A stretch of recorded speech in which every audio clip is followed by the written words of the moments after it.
I mean, again, he doesn't know who Gabriel is, right? Because he didn't come from an Abrahamic faith.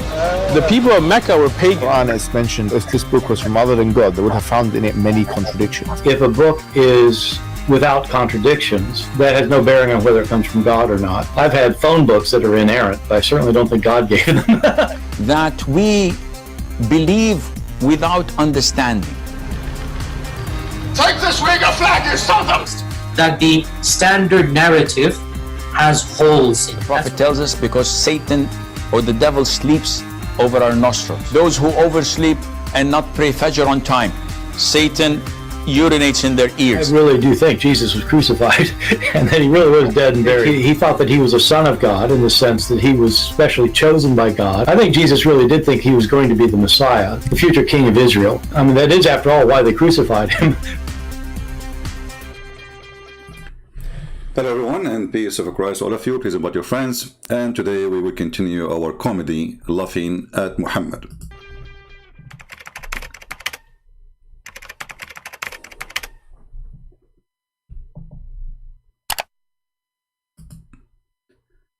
We heard in this introduction some of the most hilarious things happen in the last week or 2 weeks. But one of the most funny thing is that the Muslims are so desperate to the point they go and ask an atheist for help. You know, when you see somebody, he claims that he's a believer in the one God who is a shin, and his shin is so sexy and you know it. When you see somebody, he is a believer and he go after an atheist who believe that anyone believing God is stupid. When you see somebody, he is a Muslim and he asks someone, he deny everything written in the Quran to be true just to fight Christianity. How stupid is that? And this is exactly what happened to this Abdul. This Abdul, he is a certified donkey, like he's a prophet. So if we check out what happened exactly in this interview, you know, for me, the interview doesn't make any difference. You know, I mean, this guy, he's an atheist. What do you expect him to say? And what do you expect him to say? This guy, he believes anyone believe in God is stupid too. Ask him, do you believe in God? He will say, no, people who are stupid, they will, you know. So, I mean, what the point of bringing an atheist, you donkey? Unless you are a certified donkey, and this is the reality. Certified donkey, like Muhammad Hijab, is inviting, according to Muslims, according to the Quran, the one who don't believe in Allah is a donkey.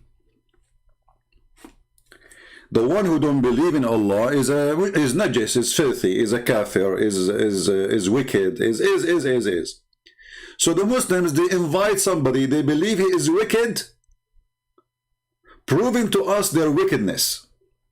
Because who is going to, I mean, if me, Hijab is an atheist, I will say he's an atheist. Okay. This is what atheists do. They side together. But this idiot, he is supposed to be a believer. So why you are inviting an atheist? And then after he invite the atheist start giving him screws live on air. And the funny Mimi Hijab, he put the video. Look how honest he is. What does it mean to be unreliable? Muslims believe in Jesus Christ. There's a lot of interest, I think, from the Muslim community, and many Muslims feel that, well, your conclusions, your historical conclusions of who Jesus Christ is more commensurate with the Muslim idea than it is with the Christian one. Yeah, you know, we have to consider that Muhammad was a child molester. So, okay, Muslims think Jesus was a Muslim too. Why? Jesus was a child molester? Muhammad, he go to the house of his own son and he flirt with the wife, and then later he forced him to divorce her. Is that what Jesus do? While Jesus was walking in water, making the blind see, resurrecting people from death, Muhammad was masturbating, playing with his private part between the legs of little tiny Aisha at the age of 5. Which according to Muslims, it is 6. In our calendar, that will make her 5. So the desperate Muslims, because they are bankrupt, their bankruptcy took them down to the bottom. And look what happened. I wouldn't say that they line up well with the. I wouldn't say they line up well. By the way, this idiot, just to show you this guy is a stupid, he have an interview with the Apostle Prophet. He said the opposite in somehow. You know, this guy is obviously mentally ill. This Bart Ehrman is a mentally ill person. For us, we don't take what he's saying into consideration. Here he says the Christians and Muslim faith, they don't line up together. Absolutely not. Absolutely, we agree. But in different statement, he said the opposite. So this guy is literally have a mental illness. But sometimes crazy ones, they can be crazy because they are smart. You know, I mean, there is like, let us say, a thin hair between a genius and mentally ill person. Muslim view. I really do think Jesus was crucified and that he really was dead and buried. So what this guy he did, Mimi Hijab, he invited him to prove Christianity and the Bible is corrupt. But look what happened. If this is the person who can prove it, then he can prove it. And we accept what he's saying. And Mimi Hijab is sitting like a puppy. By the way, somebody sent me a link of Mimi Hijab, previous link. He was showing his chest, and I noticed he have hair in that chest. The one he did last week, he shaved it. I mean, you know, maybe for you this is normal, you know, but for Middle Eastern this is a shameful thing. Go and ask any Middle Eastern. But anyway, Muhammad, he used to use sugar to shave his ass, and he shave his chest, and to shave his arms, because he always, Muhammad, he wanted to be a girly. For Middle Eastern culture, this is a big shame. And this is what Hijab he did. Go watch his videos in the speaker corner and see he have hair in his chest. See the last, you know, he took it off. But now he will shave everything soon. I mean, I'm sure he's shaving everything already. But soon he will shave his beard, because he just said, and he is sitting like a puppy with this man, that I believe it truly that Jesus was crucified. That means that the story in the Quran is a joke.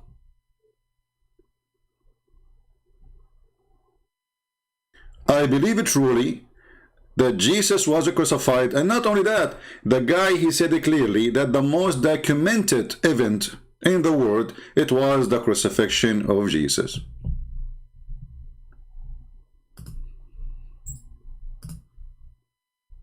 About the crucifixion of Jesus and whether he was indeed crucified.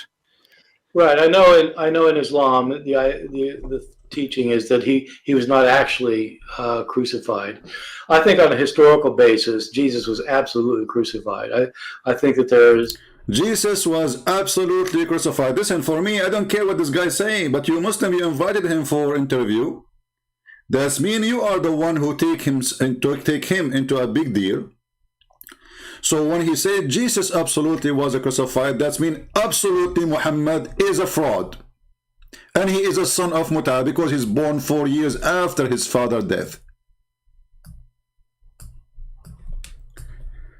So when the Quran says, وَمَا صَلَبُوهُ, they crucified him not.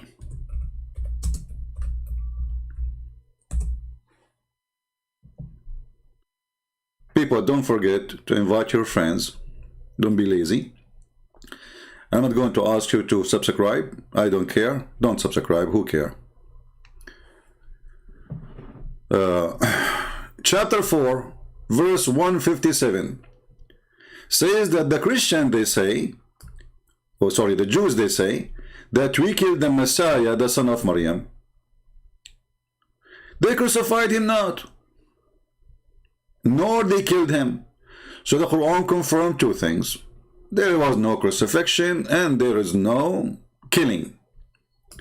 Then Muhammad Hijab, the dummy, the one who shaved his chest, he liked to have a nice chest, which is nothing but full of beef. Too much beef and pig.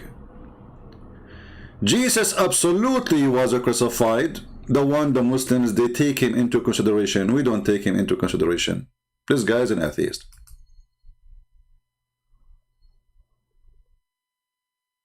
He was what? Absolutely. Absolutely. He did not say maybe. You see, this guy is an enemy for Christianity. He hates it. So why he would say such a thing? is that he was not actually crucified. I think on a historical, I know in Islam the teaching is that he was not actually crucified. I think on a historical basis, Jesus was absolutely crucified. Bingo. So Muhammad is a fraud. There's no question and there's no debate is needed, because the Muslims, they agree that this is the consultant, we can ask him. This is the one we can go back to, and the proof, they have his interview. They have article about this interview now. Imagine the Muslims, this is how silly this cult is. Those people, they have articles about it, but they will not mention in the article what this guy said. That Jesus truly was crucified. And you notice here how many hijab sitting. He is so cute and so sweet, especially when he said to him that your book is the same as the yellow pages. I'm not interested in whether Jesus was the Son of God, because I don't think there's a God. And so my understanding is that your conclusion is that Jesus Christ was a messianic prophet. Your conclusion is that Jesus Christ was a messianic prophet. You stupid idiot, donkey. This guy is an atheist. Are you donkey? I mean, somebody grabbing from his tail. In order to believe that he is a prophet anyway, he have to be not an atheist, you idiot. I mean, when the mother of this man, she gave birth to him from which location? I think he was a booger. He was a booger in the nose. You are asking an atheist.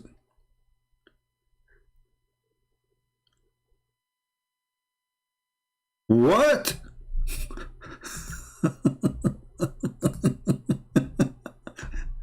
Son of God, because I don't think there's a God. And so my understanding is that your conclusion is that Jesus Christ was a messianic prophet.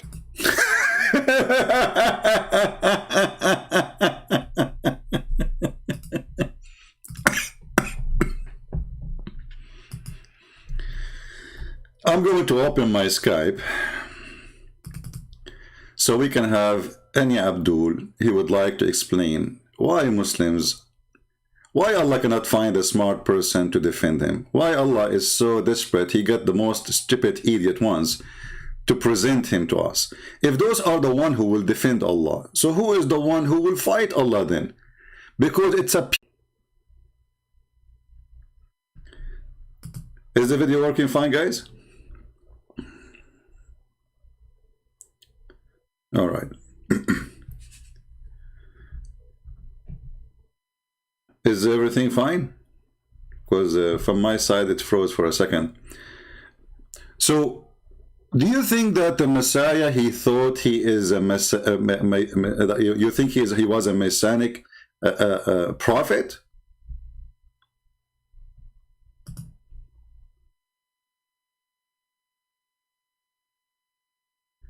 How in the world such a thing can happen?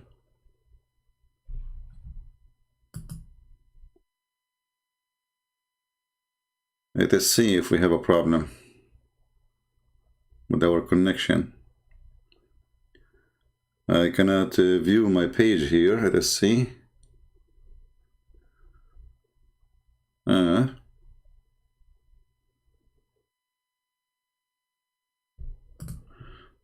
What happened to YouTube? Let us try something else.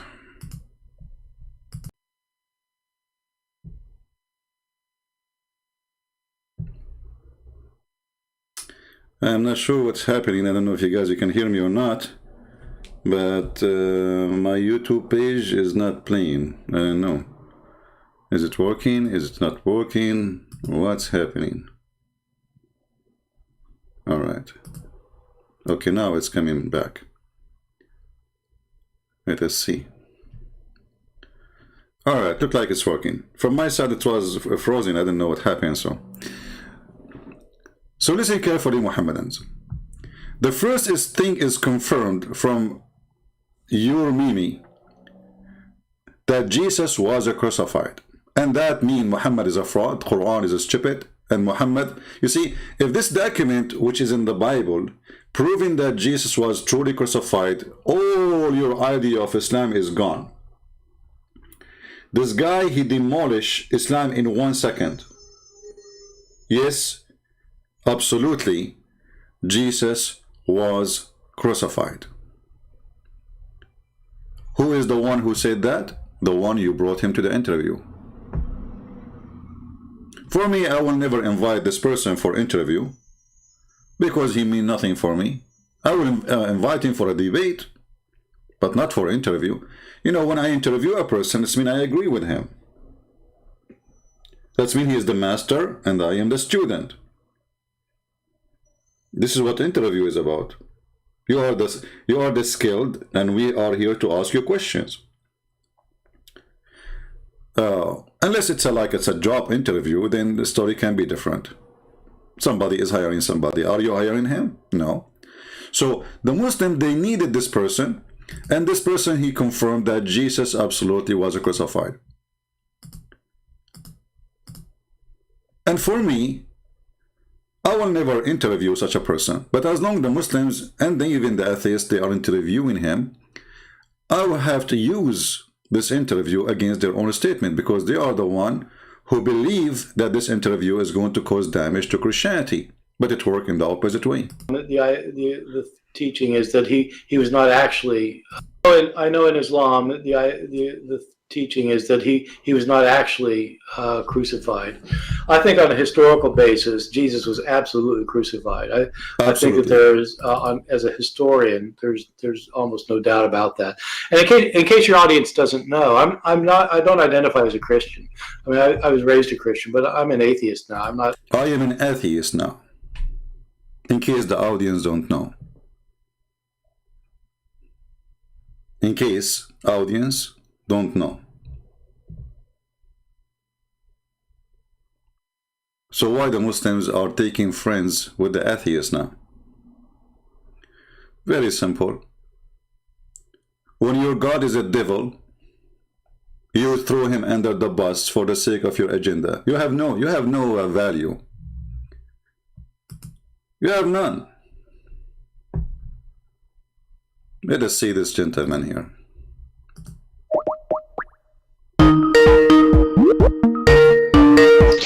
Hello. Yes, my friend, you are live on air.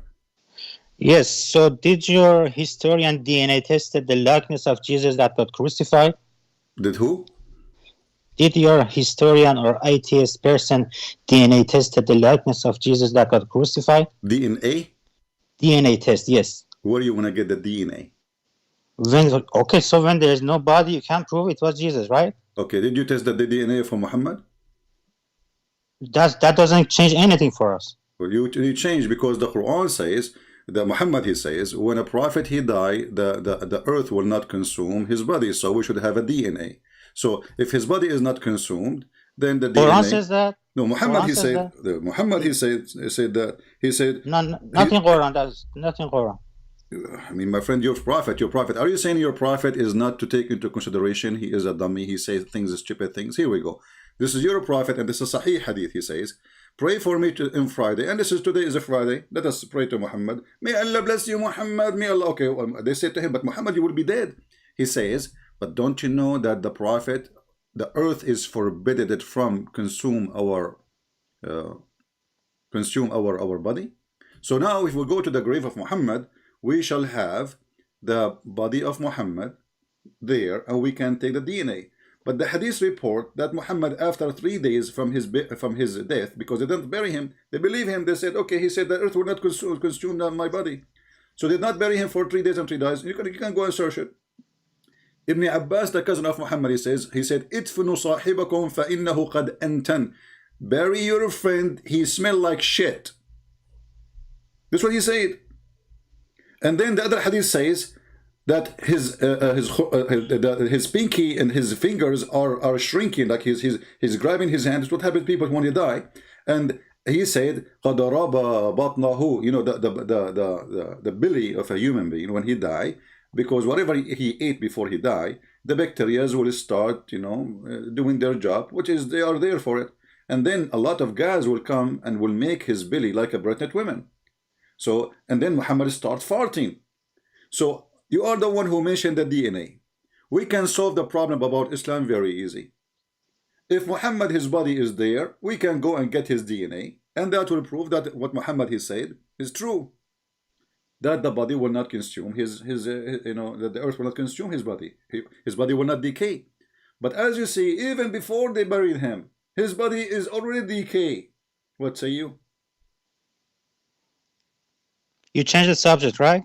No, you are the one who mentioned to me the DNA. Is it me who said DNA? I said for me. I said to you, how we will get the DNA of Jesus? If you Muslim, you stupid, you believe that Jesus right now in heaven. Don't you Muslim believe that Jesus in heaven now? How I'm going to get his DNA? So without if there is a bus, stupid Abdul, if there's a bus to go to heaven right now and get the DNA of Jesus, so you can prove it what Jesus I'm crucified. asking you, is Jesus now in heaven or is in earth according to your stupid cult? Before crucifixion, he was in heaven. This is not the question. Jesus not now where he is, because you are asking me to get his DNA. So if in order to get his DNA, we have to go and get the DNA from Jesus himself. Jesus right now is alive or he's dead, and where he is, answer me. He's 11. You can't get the DNA, so you can prove it was Jesus crucified. So you are stupid then, because Jesus, he is alive, and now he is in heaven, and this is in total agreement with the teaching of Christianity, because we believe that Jesus, after the crucifixion, he went up to heaven. Now I'm asking you, the gentleman who Mimi Hijab, he invited him, and he agreed that he's a scholar. This is what he agreed. This is why he's inviting him. He said that Jesus absolutely was crucified. He didn't DNA tested the likeness of Jesus that got crucified. I'm asking you now, the guy he said that, he confirmed. He don't have a DNA too. So why you Muslims don't agree with the one you interview and he said Jesus absolutely was crucified? Why should we agree with him? What do you mean not? Because he didn't DNA tested Jesus. Okay, hold on, but you are the one who invite him to take his professional opinion. Just asking him, yes, just asking him. But what do you mean just asking him? Okay, he answered you now. Now it is your turn to refute him. Because now he got your Quran busted. The Quran says that Jesus was not crucified, nor he was killed. Okay. Okay. So when the guy he says so, no, he was killed and he was crucified. How did he know when he didn't DNA test it? Hold on. And your dummy Mimi Hijab sitting like a puppy. He did not say to him, no, we have a proof that he was not. Did he say we have a proof he was not? No. The guy, he said, this is the most documented, even by non-Christians, that Jesus was crucified and he was killed and even he was buried. And then you Muslims, you sit like a puppy in front of him. You don't say, no, we have a proof. They did not say to him, the DNA. This is the most silly argument ever. Let us talk about DNA. Do you like to talk about DNA? Okay. Okay. What is the DNA? DNA should be get from the blood of the person. The blood of the person. Yes. So, okay. So now, if there is somebody have no blood, he have no DNA. But your books have recorded he was bleeding, right? I'm asking you. Are you stupid or what? Are you going to say that somebody should have saved the DNA in the floor since 2,000 years ago? Is that what you are saying? I want to know, what is your mother feeding you when you were a kid? Wasn't his blood in his tomb? I'm asking you, are you going to say that we should have his body saved for 2,000 years because you need to check his DNA? I repeat your question. I didn't get it. Repeat the good. Okay, I will repeat it for you as Zakir Naik.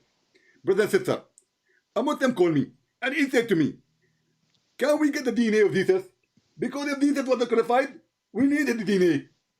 Okay, now this is the answer of Zakir Naik to you, so you can understand.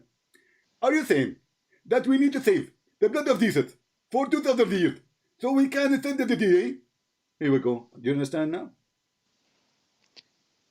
Gospel of Basilides has recorded Jesus was crucified. I'm asking you, are you saying that the Christian, they should save the blood of Jesus for 2,000 years because one day somebody will know how to examine the DNA? And you stupid idiot, let us say we get the DNA of Jesus. That will prove nothing, because all of us, we have DNA even before we die. So you are a stupid mental. No, you can't prove it was Jesus, because no one can test it. Prove it? Because if Jesus, he is dead or alive, the DNA is the DNA. Nothing changed. He's a No, life it changes because it was the likeness of him, because it wasn't Jesus. That's the change. That's the change. I mean, you know, this is one of the proof that Islam is stupid, that the God of Islam, he could not find one smart person to defend his religion. Now, why you did not answer about the DNA of your prophet? Why your prophet he lie? Saying You changed the subject. You changed the I am subject. not, because here we go. Nobody have DNA. You are being stupid. You know why? Nobody have has a DNA. Secondly, you idiot. Secondly, Jesus is in heaven and he is not in earth to go and find a grave and dig it and maybe we can find something. So the Muslims believe that he is in heaven. The Christian believe he is in heaven. So your argument is even against your own belief. No, you believe that he was in the tomb. The tomb had the blood. So where is the DNA of that blood? Well, you know, Jesus he resurrected, which means everything belongs to Jesus. Go back to Jesus. So you can't prove that the blood is belongs to Jesus. Can you prove there was blood? You guys have recorded he was bleeding. I'm saying to you, can you prove that the blood did not stay there? Can you prove it? What do you mean stay here? Well, aren't you the one who wanted DNA? Okay. Okay, can you find the blood? The tomb, where is the tomb? Go to the tomb. Can you find the blood? Isn't anything there? You stupid idiot. After 2,000 years, there's anything there. So you can prove it was Jesus. Okay. So you can prove it was Jesus.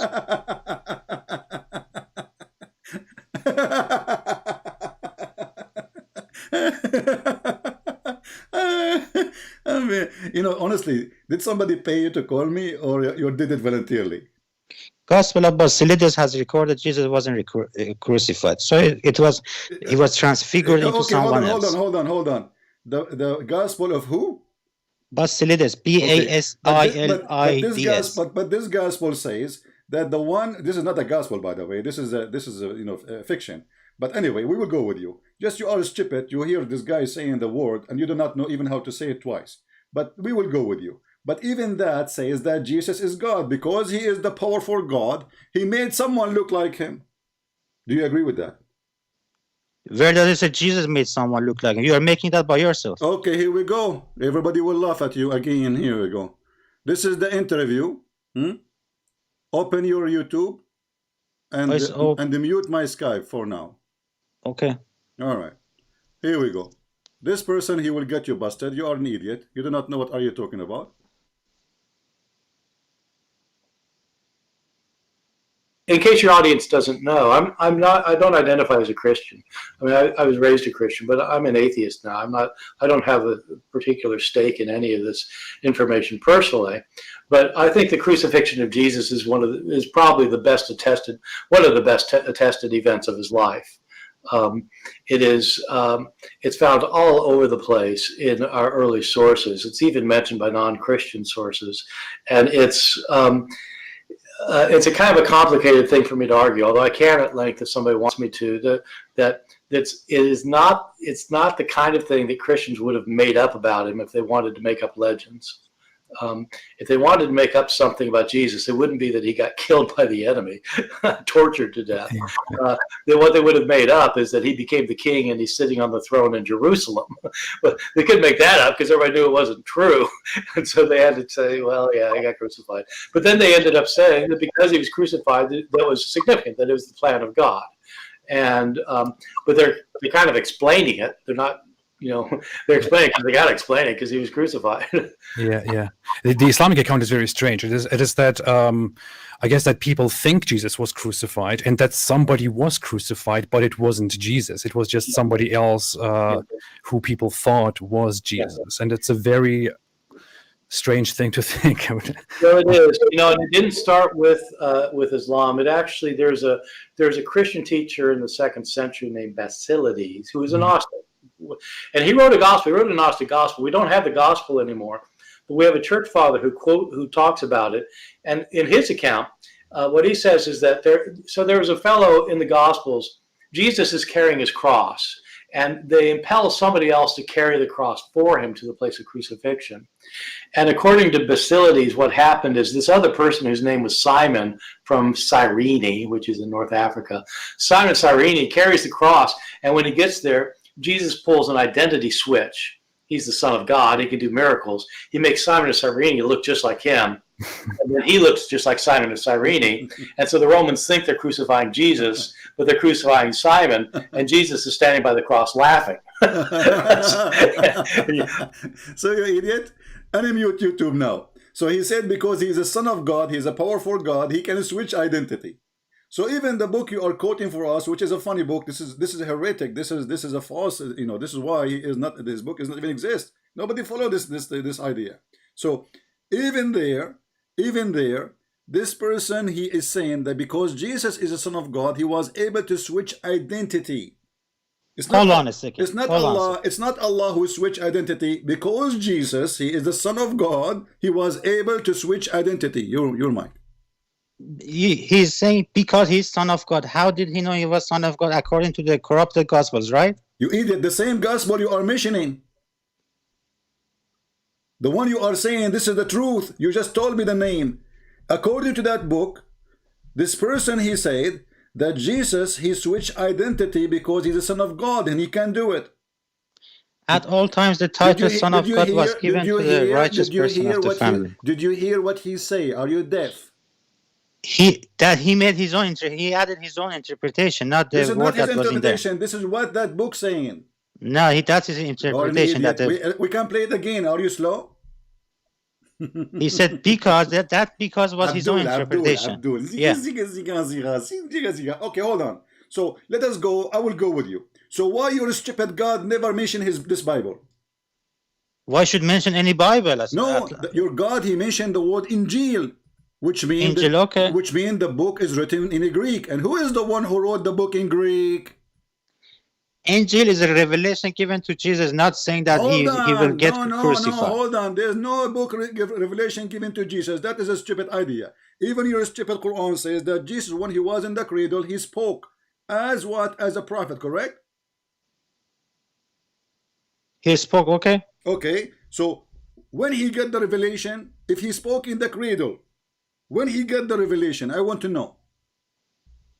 From his birth. Before his birth or after? After. After. Prove it. Go ahead. Give me the DNA test. That is not related to this subject. No, this is related. Because Jesus is just born. He don't talk yet. And yet he is talking, saying, word of God. So Jesus did not receive revelation. Jesus is the revelation. Are you referring to our book? Some of that our book is true, right? I'm talking about your stupid Quran, chapter 19, verse number 29. Quran is true, right? I'm not saying it's true. It's a true joke. So don't use it as to show the I'm truth. using it against you because you are a joker. That's not against me. If it's against me, no, it's against you because if you go to court, I have a degrees in law. So when you go to the court, I saw a check written and signed by you, not by me, you idiot. So this is a book signed by you, agreed by you. So I use signed by me, you. Okay, agreed by me, okay. All right. And it says Jesus was a prophet. Did Jesus speak in the cradle? And it said Jesus was a prophet only, okay? Okay, no, hold on. You said he received revelation. I said to you when? He said by birth. Prove it. What do you mean prove it?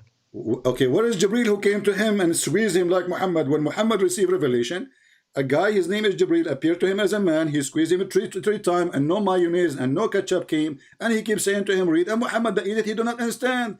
This is Jesus. He is just a little child, baby child. And yet, he do not need Jibril. He speaks wisdom. He speaks wisdom. Okay, look. He says, peace be upon me, the day I was born, the day I die, and the day I will be resurrected. Does it say that? This is Jesus talking. He did not say, oh, Jibril that came to me. Jibril, hey Jibril, what you're saying? Okay, I'm going to say what Jibril said to you. Can I talk? You can talk. Did he say, so peace be upon me in the day I was born, the day I die, and the day I am resurrected? That verse is about his normal life, that before judgment day he will die, and after judgment day he will rise. But he just said not peace about. He said peace on me. Peace. Okay, on him. Okay. How you can say peace on me, you idiot? He said that. No, peace have to come from God, unless he is God. Peace on me. I cannot say peace on me. I will say you can peace. I can say by myself, okay, peace on me. No, just to show that doesn't mean I am God. Just to show you how stupid you are. I'm not insulting you, by the way. I'm giving you a degree. But listen carefully. When you Muslim, you say the Prophet, peace be upon him, you are asking Allah to give him peace. Is that correct? No, that is honorification. That's honoring him. This is who is the one who will give him peace? You or Allah? That is honoring him. This is not a giving question. him You peace. need to honoring him. Why he was a whore? He need honoring. I'm asking you now. Who is the one who will give Muhammad peace? The one word peace. Who is the one who will provide peace to Muhammad? You or Allah? That's not the peace that you're talking about. We This are is not, honoring him. But first of all, there's no peace. In the Quran, it says, Allahu wa malaikatahu yusalluna ala nabi, which means they pray on Muhammad. You Muslim, you lie, you say, we send that him is a blessing. blessings. Okay, so now here we go. You say, so it's a blessing. So why you say peace be upon him then, if it's a blessing? It's a blessing. So why you say peace be upon him? What's wrong with it? Okay, where do you get it from? That's for honoring him. Where do you get it from? It's from Quran. Where? Show me. Go ahead. The same verse that you said. You mean about Prophet Muhammad or This is Jesus? about Jesus. I'm talking about Muhammad. Abdul, focus with me. What did you eat? Okay, the same verse that you quoted in You know Allah. what? I will change your name. I will call you a turtle. Because you have a brain of a turtle. Don't take a selfie because it's going to take forever. Listen carefully. When you Muslim says peace be upon him, speaking about Muhammad, where and who is the one who told you to honor Muhammad by saying peace be upon you? And who is the one who will give Muhammad peace on him? Your mind. It's not giving him peace. It's blessings. I don't care. Who is the one? You are the one who said peace be upon him a second ago. Now it's not the blessing. It's not peace. It's blessing. Turtle.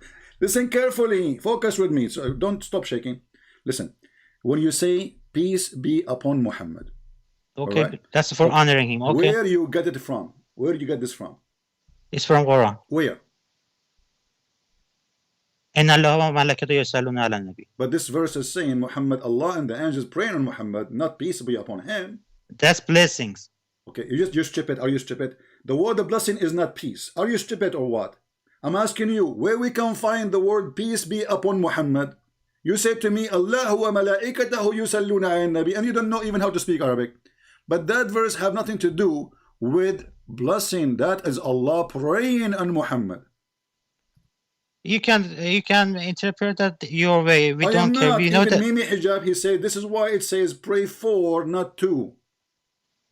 That's not praying. That's blessings. He said that. Are you saying Muhammad Hijab was a liar? Muhammad Hijab is a fallible person. He can make mistake. Is your prophet a person who can make mistakes? No, he's infallible. But don't refer to hadiths. Prove it. Don't refer to the poo-poo of Muhammad. The second Muhammad he talked, he is the same as Mimi Hijab. So look with me. The one you said to me, chapter 33, verse number 56, it says, Allahu wa malaikatahu yusalluna ala nabi. So Allah, he pray for Muhammad, he don't pray to Muhammad. Supposedly that make a difference, but that doesn't make any difference. The Muslim, they fabricate the answer or the meaning. They say, oh, Allah and the angels send a blessing. So I'm asking you, where is the word peace be upon him coming from? That's alayhi salam. This is not the question. I'm asking you. You said to me, this is the verse about peace be upon him. This is not peace be upon him. This is, I don't want to use bad word. Abdul, are you why you go? I want you to do this. Okay. Okay. I want you to drink camel urine 3 times. Not in my book. What? Not in Quran, not in my book. What do you mean not in the Quran? Where does it say drink camel urine in Quran? Where it says in the Quran, don't do mut'ah no more. Where does in your Old Testament says don't sell your daughter as a slave? Well, sell your, okay, sell your, when a Muslim, he says, don't, where in the Old Testament says, don't sell your daughter. Sell your daughter, it is renting a person to that's work. prostitution, okay. I laugh at you. A person, he is a Hebrew, he can rent himself, regardless if it's a daughter or a man or a woman, for 7 years of slavery maximum, because this is how he can pay back what he borrowed, or he cannot even make living. So you idiot, you think when he say he sell his daughter, that's mean the guy who own her. That's it. It is 7 years contract. The person, he will use her as a maid, not as a whore. Now I'm asking you, when you're a prophet, you want to talk about slave, we can switch, and I will make you shish kebab. So I'm asking you now, when you're a prophet, he say something. You Muslims, do you have a backup for it or not? You say to me, don't use the hadith. Wonderful. I'm not going to use the hadith. The Quran says you can do mut'ah. Do you do mut'ah today? Do you hold on? Search Wikipedia sex slavery in Bible. They will show you Don't change this the verse. topic, Abdul. Do you follow the Quran or you follow the Hadith? Do you practice muta? I follow Quran. Okay, so the Quran says you do muta. Do you do muta? Okay. When last time your sister she rented herself? I don't have a sister. What about your mother? Mother doesn't. Where does Quran say mother should give muta? For women, who care about his mother if she's a daughter? Oh, it's marriage. So when you use the Quran, use the exact verse. It says, where does it say marriage? Okay, in the front of everybody, can you show me the word marriage in the verse? Oh, it should be in the verse. Quran is a book. It's not in a verse. Quran. You said it says marriage. I want to see it. Show me. Quran clearly said that it's a sin for married people to get. Where? Guys, it's a sense of a marriage. What is a sense? Is that like a smell of marriage, but it's not marriage? I'm not getting what you're saying. Because you are slow, turtle. Okay, let us go back. You know, this is how you try to buy time. I'm not getting what you are saying. No, you know what I'm saying. So when the Quran says you can rent a woman to have sex with her for 3 days or 3 nights according to your Prophet Hadith, but you said you don't want to follow the Hadith, no problem. So your Prophet explained, he says, a man, he can rent a woman for 2 or 3 days, boom, boom, he pay her wages, everybody go home, and this is so-called muta. He did not say the word marriage. So now I'm asking you, where in the verse it says you can marry a woman for sex temporarily? Chapter 4, verse number 24, 25 in the front of us. Where it says that? Why should it be in that verse? Quran has mentioned the verses of marriage in other verses. Show me where it says that. I don't care about verses. Connect the verses. No problem. Go ahead. Connect. So, connect what the verses. What verse do you want? About marriage? Connect the verses. Connect the verses. About marriage? What's wrong with you? We are talking about what now? Where does it say if a married woman can... You know what? Be honest with me. Did you give any heart attack to your family? Are you married? Don't ask irrelevant questions. Because you are so stupid. We are talking about the same verse for the last 10 minutes, and now you are saying to me, we're talking about marriage? For sure we are talking about marriage. You said this is about marriage. I said to you, show me the word marriage. The word marriage is not in this verse. You remember you are the one who called me before and you said to me, ignore what is between the brackets, correct? Okay. Okay. Here they put it between bracket, ignore it. The word marriage is appearing between bracket. Ignore it. No, it's not here, but Quran is not one verse. No. Listen. It is you who said to me before, it's recorded, ignore what is between the bracket. Okay. So it is not there. It's a fabrication, and you are the one who asked me to ignore what is between the bracket. Ignore it. So now where is the word marriage? Where is the word? It's not there. It's in Quran. It's in Quran. It's not in that verse. Quran is a book. Idiot. We are showing you the Quran. Show other verses clear mentions marriage. This is the verse speaking about muta. This is the only verse speaking about muta. How we are going to show you other verse have nothing to do with the muta? This is the verse about muta. Other verses, where does other verses a married woman can give muta? You see, I got you. Oh, okay. Which other verses said a married woman can give muta? Which one? Abdul, which verse? Okay, guys, which verse it says married women they can do muta? Who's talking about married women? You idiot. We are talking about the women. You can rent her. Did I say a married woman can do muta? Okay, so right now we agree. Okay. Okay, so you Muslim women. You go in the market, she stand in the platform, a person he stop his car, he say to her, can I rent you for half hour? And this is according to you marriage. Okay. Okay. The same is in your book, right? No, where? In Exodus 21:7 and Google Wikipedia. Okay. Wikipedia sex slavery. Wikipedia. Exodus 21, read it for us, where it says you can do muta. 21:7, it says you can sell your daughter as a slave. But, she is a slave, she will be a maid. Then you can have sex with slaves in other verses. Other verses you can have sex with slaves. You see, you fail miserably. No. You fail miserably. Hold on. Search Wikipedia sex slavery. Sex slavery in Wikipedia. Expedia boy, listen.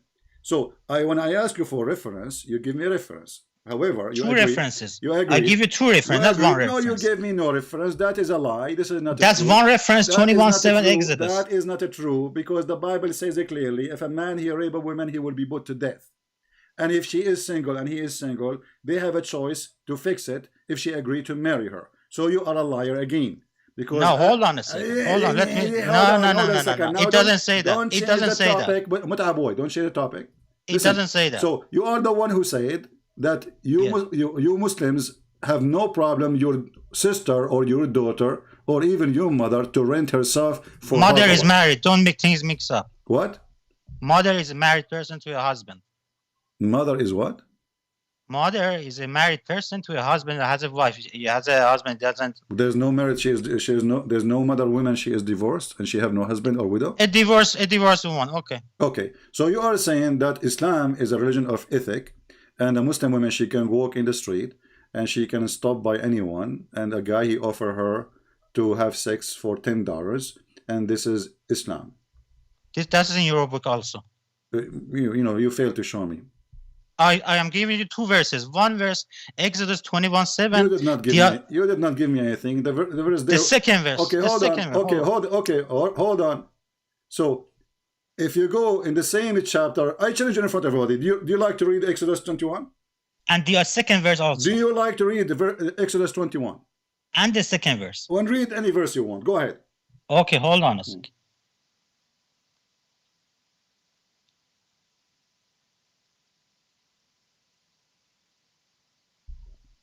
And remember, you are the one who asked to read the verses after it. Leviticus chapter 19. You see it Exodus. Don't change now. You said Exodus. You see, I got you. I have okay, you got me. No, we can read that one, son of Mata. Don't play a game with me. You said Exodus 21. You are the one who said Exodus 21. Read and Exodus. The second verse. Hold on. So Exodus 21 says, and if the man he married her to his son. So why you jump from that? It is you who mentioned it. So he 21:7. Yeah, 21. Yeah, 21. Read 21, 7, 8, and 9. Read it. And also Leviticus 19, 20. Okay, we can read that too. No problem. But finish what you said. You coward. You're stupid. You see, and people, they say to me, well, you need to have more patience with those Abdul. Abdul, there's no patience in the world can hold a stupid mental person who believes that his mother, it's okay for her to rent her vagina. Here we go. This is Exodus 21. And verses you mentioned to me. It says here, and if a man shall sell his daughter to me, a maid servant, not a whore. Where does it say maid servant? It says in front of you, potato. It's in front of you. It's a slave. It's a slave. You add words. I got you. And then it says, and if he have married her to his son, you are a stupid idiot. You are a certified donkey. But look what we got from you. That your mother, she can rent her vagina and you have no problem with that. My mother is married. She can't. Get lost. She will be divorced soon and she will be available. Especially when she watched this video. You see when they lie? Go and read it. It says if he married her to his son, not even to himself.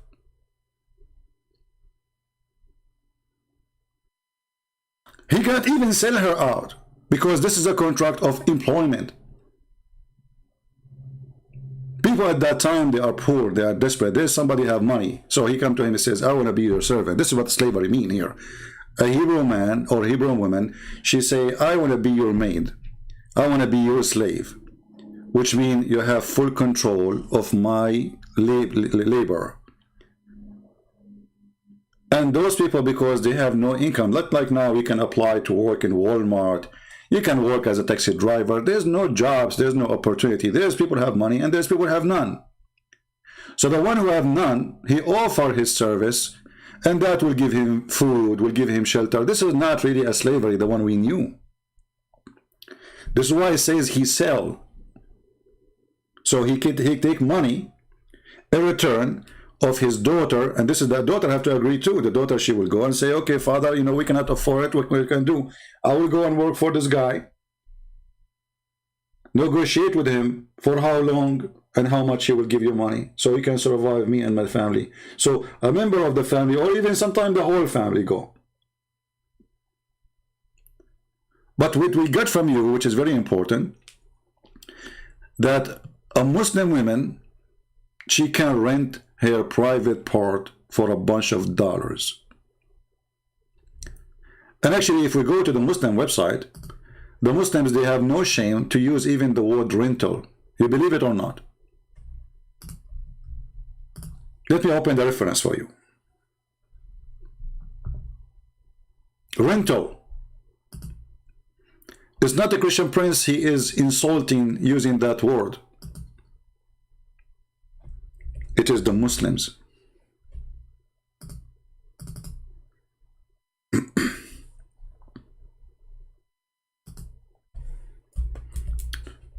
This is a Muslim website. I'll put it for you on the screen.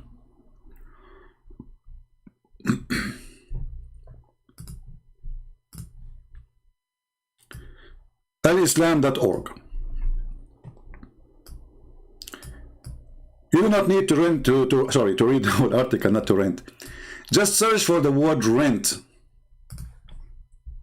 in the page. Rent or rented. Look what you will see. In some work, a special term applied to women who participate in such a mustajara. In Arabic, mustajara mean rented women. Muta is considered as a kind of rental. So how the Muslims, they lie and they say Islam and Christianity, they share the same God. Women, they are renting their vagina to get paid for sex. This is from God. So what is prostitution then?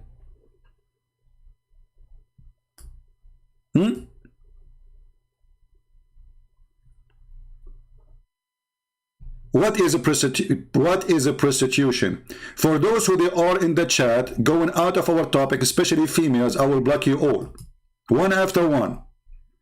Anyone is coming here for her stupidity, get lost. Some people here, they come, they have no shame. We are trying to save soul. They are worried about their lingerie. Muslims, stop thinking about your panties. Think about your head.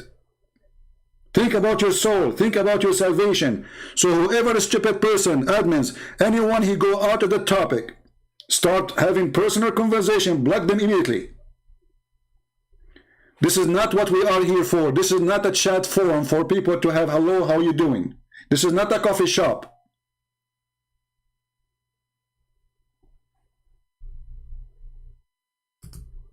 We gave you a warning. You better listen. Anyone he see this girl, her name is Nightmare, from the admin, block her immediately. Now and forever. I don't want to see this woman again. Go and see a doctor. Go and take medication. We are here to save soul. They are here to date.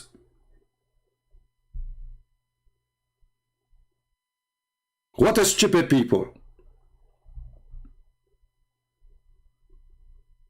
I mean, we have patient first time, second time, third time. Are you a bug?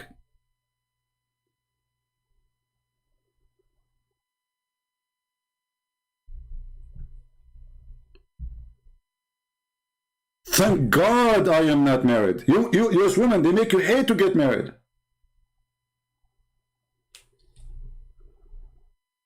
What's wrong with those people? Look what we are fighting for. And look what they are busy about.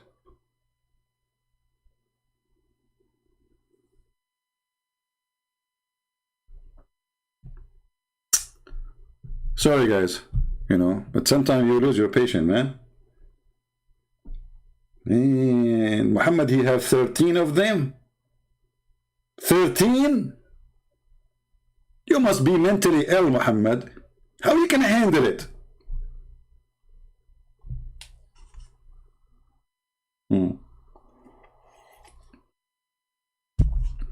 Now, for sure, not all women are the same. There's super smart, genius ones. They are way smarter than men. But there is some women, they are really, no, they mispresent their own gender. Now, do we have any Abdul? Do you have the DNA of Jesus? Look at this guy. I mean, this guy, he was thinking about it for 10 years maybe. The DNA of Jesus. What do you want? Do you have the DNA of Jesus?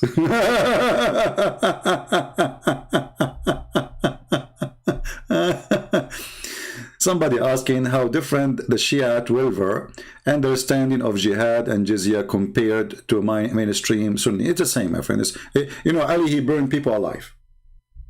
Ali, which is the Shia, they worship him. You see, the Shia, the difference between the Shia and the Sunni is not much. But the Shia, they make Muhammad family to the level of God. So they say that those Muhammad and his daughter and Ali and the kids of Ali, they are not human. They are light. They are made of light, and they used to be stars from the forehead of Allah. When the Quran says that Muhammad is a siraj. Siraj is a lamp. Siraj is a lamp. So the Shia, they go to this verse and they say, as long Muhammad, he was a siraj, that make him a light, is a lamp. And as long Allah is a light, and he's a lamp too. Therefore, the children of Muhammad, they are lamps and light too. So the Shia, they take Muhammad and his family to higher level of worshipping. Otherwise, both of them they worship. But the Shia, they worship the whole family. The Muslim Sunni, they worship Muhammad alone.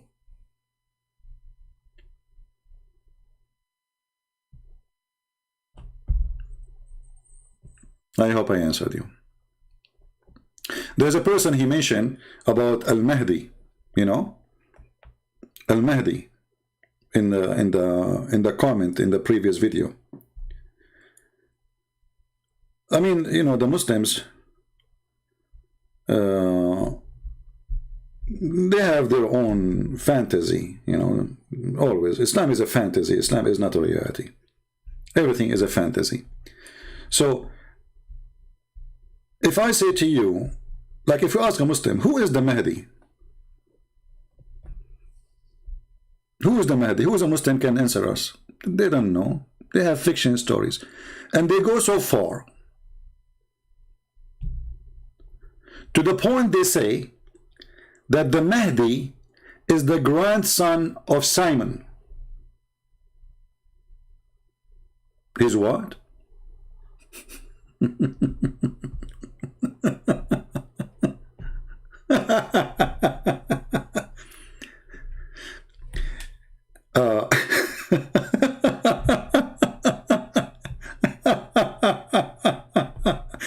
I mean, the stupidity of this religion, especially Shia, it goes so, I mean, it's beyond stupidity.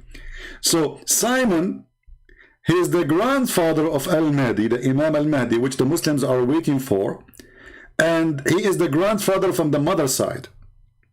From the mother side, remember.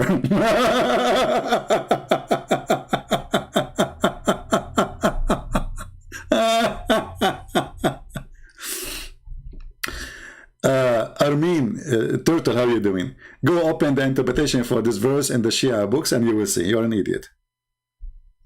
You're a certified idiot. There's tons of videos on YouTube, actually. We can play them. They are saying clearly that Muhammad and his family, they are anwar. هذول ما هم مخلوقات مثلنا. هذول أنوار ربانية. They are not human like us. They are anwar. They are light like us.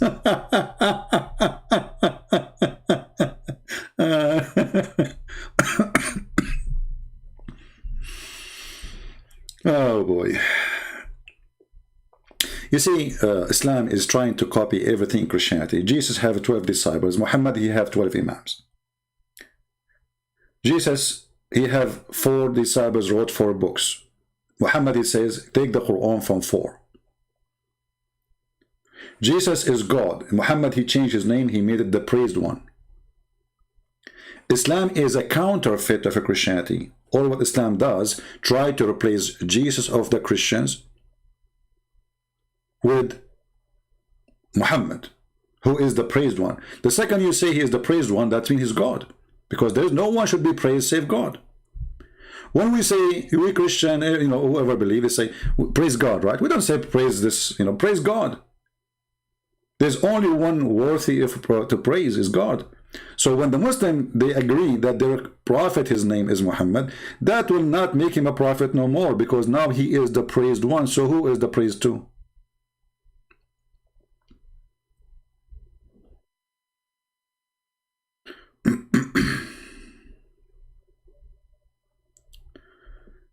Anyway.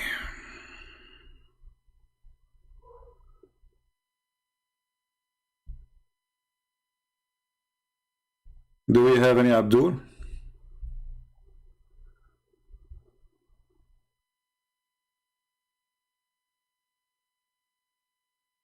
Somebody is saying to me where we can find those you are talking about, that Simon. Actually, there's a book Muslims they have.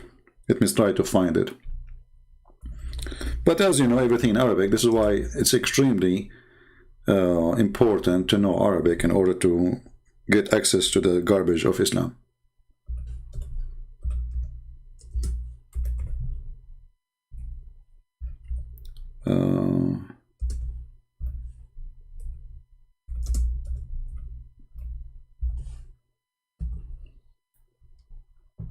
Here we go. I searched in Google, and I guess this is the copy, the front page of the book. Simon, they call him as-Safa, Wasiyu Isa, which means the one who Jesus, he gave him orders, let us say, to inherit him. وجد الإمام المهدي لأمه, and he is the grandfather of the Imam and Mahdi from his mother's side. And this is written by Ali al-Qurani, the Imam Ali al-Qurani, about al-Imam al-Mahdi, as you see. And this is printed, this book, 2014. But this is just, let us say, a recollection of a previous information written in books for centuries, So this guy is not making something new. He is just saying, well, this is what it is. And let us give you a reference, put them together in a new book. All right? Very silly, very stupid book, as usual. But I'm not surprised. It is Islam, and this is what Muslims do. Muslims do what Muslims do. Never expect something smart to come out of somebody he think like a turtle. We just receive a call from a person. He have no problem if his mother, she rent her vagina. Said, so what? No problem.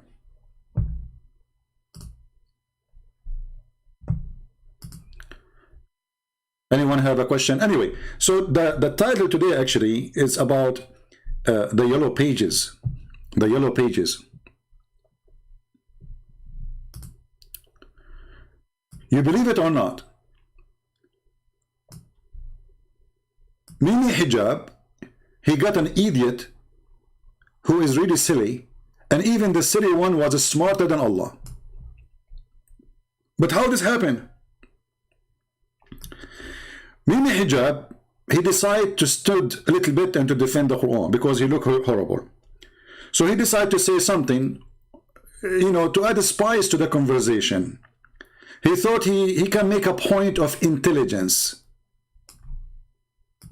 In the Quran, it's mentioned if this book was from other than God, they would have found in it many contradictions. If a book is without contradictions, that has no bearing on whether it comes from God or not. I've had phone books that are inerrant, but I certainly don't think God gave them that.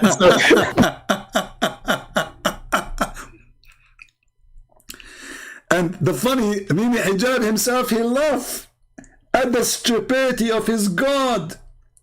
Because how in the world you come to me, and the proof is that if this book is from God, you will find no contradiction. Open Mickey Mouse magazine, find me a contradiction. Try.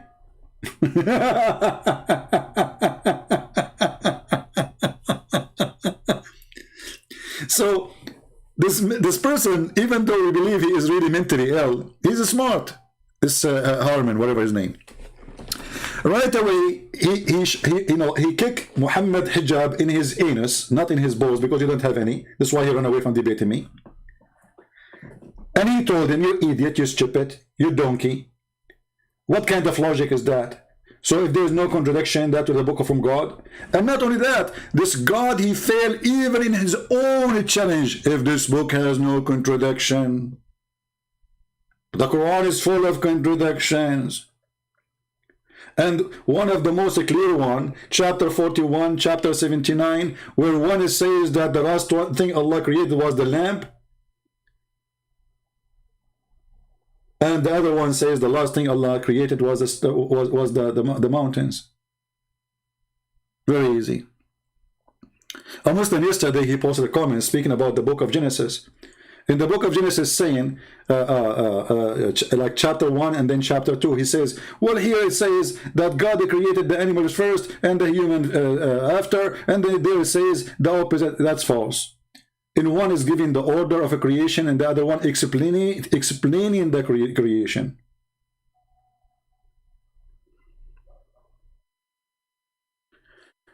Is it allowed for a Christian to fight back evil? You see, depend in the evil. As an example, if the evil is somebody, if I live in a city, I should not fight evil by evil. Christians always have to fight evil. But the Bible says don't fight evil by evil. Which means, if somebody rape your wife, you don't go and rape his wife. That is evil.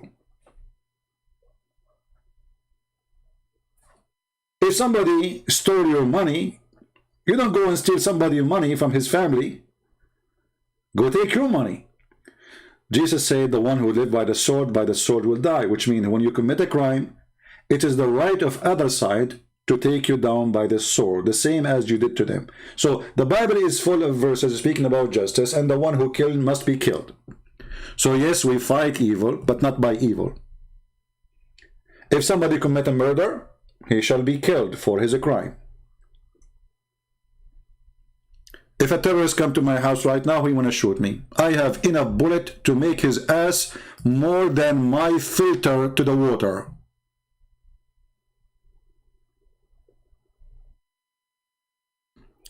So many, they say, Christ, he said, don't resist, right? But don't take that, don't take that explanation.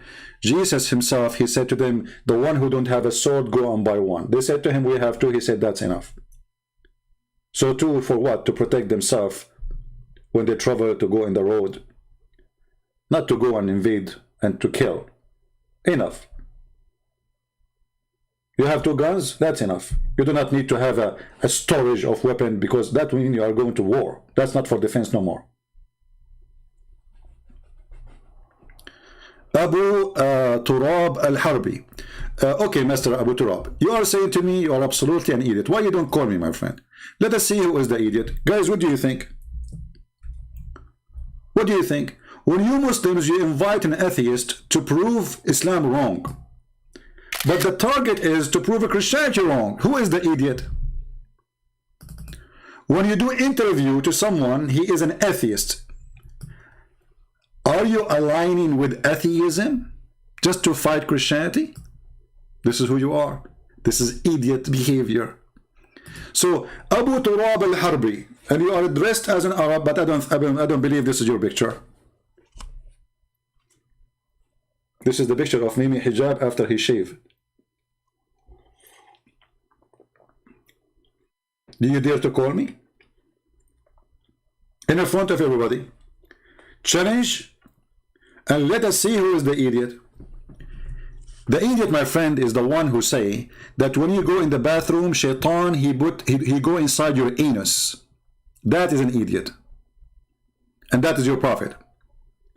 The idiot is somebody, he says, that when you go to heaven, Allah will give you boobs, big boobs. That is a stupid, low-class, trashy idiot.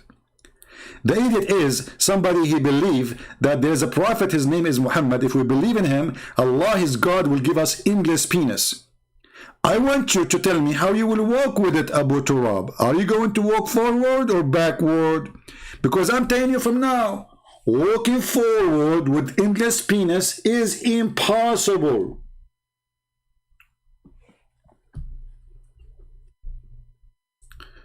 This is an Arab tribe leader? Really? This is the picture of Arab tribe leader? Yeah, which one? Are you proud about Arab tribe leader? Okay, then I can say to you that the Prophet says the one who is proud about his inheritance from before Jahiliyyah, because tribal is an inheritance from Jahiliyyah, tell him to go and bite the penis of his father. Are you going to bite the penis of your father? That's your Prophet's statement. So look what happened. This guy is proud about a tribe leader, and his Prophet forbid him from being proud about anyone except him, because he wants people to worship him. This is from the Jahiliyyah time, which means from pre-Islam, that people are proud about their tribes. Muhammad, he said, if somebody he do such a thing, tell him, go and bite the penis of your father.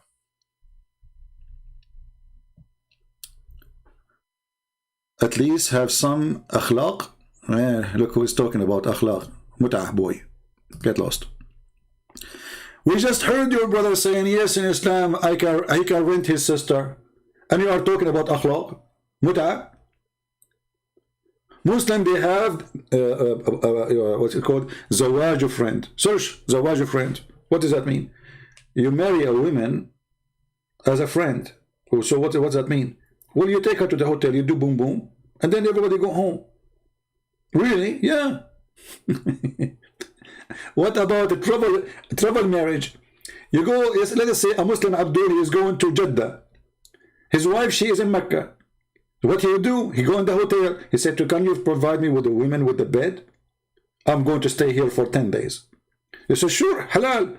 They make marriage for 10 days. This is Islam, my friend. Is the lowest ever religion, and yet nobody speak about ethic and ethical as they do.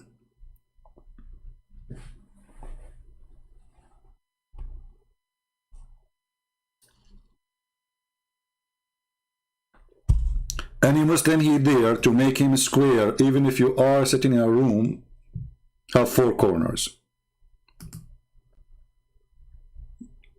Anyone?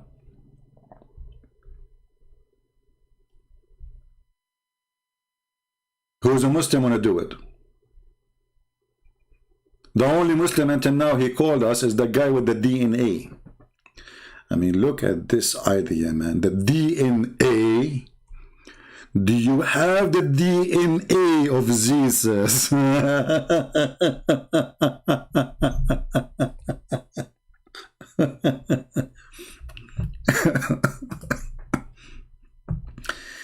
You have a brain of a turtle.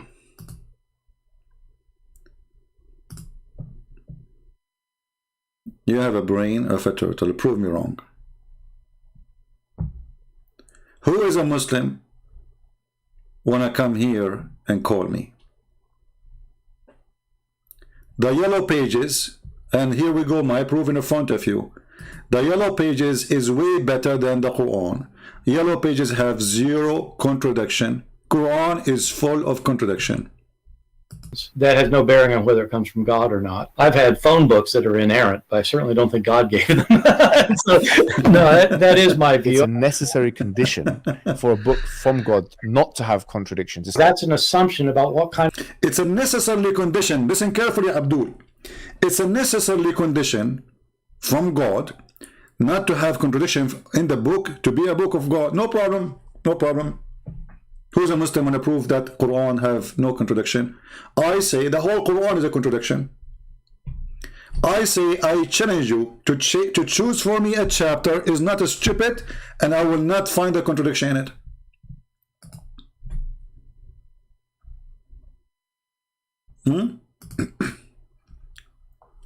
Anyone? Any Abdul? The Muslims, you know, they want to talk about the Bible, they want to talk about the Quran. Let's see this guy.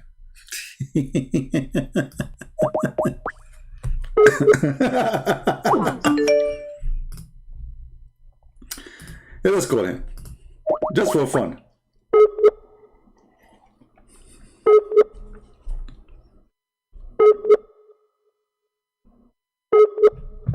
Man, your internet is not even working. Go. Ask your Allah to activate your internet. Take a hike. Who's else? Who's next? Who's next? Who is a Muslim? He agree with Muhammad hijab, aka Allah, aka Muhammad, that Allah he put a condition that if a book is from God, should not have a contradiction. Who is a Muslim? He can call me and prove to me that this is absolutely true. The Quran have less than 10,000 contradiction. It's a necessary condition for a book from God not to have contradictions. Did you hear it, Muslims? It's a necessary condition that a book of God shall not have a contradiction. Who can activate that condition and call me?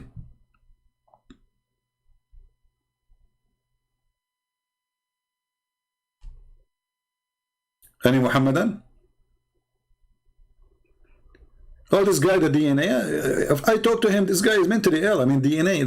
I mean, let me call him. As long as there's no Muslims, the DNA guy.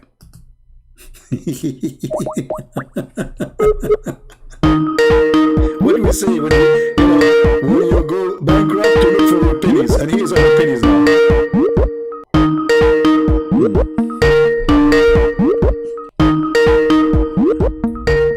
Let us lower the ring. I don't know how they can lower the ring. I have to lower the whole volume because this Skype is really annoying when you call. He's not answering.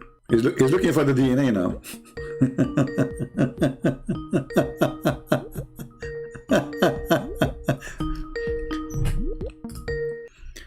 Actually, even the story about the crucifixion of Jesus proving Muhammad to be a stupid and fraud.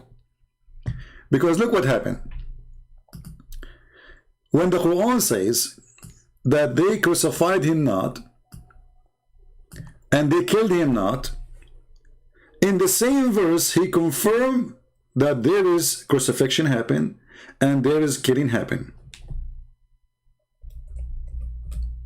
Even the Quran says وَمَا صَلَبُوهُ يَقِينًا, which means they are not sure.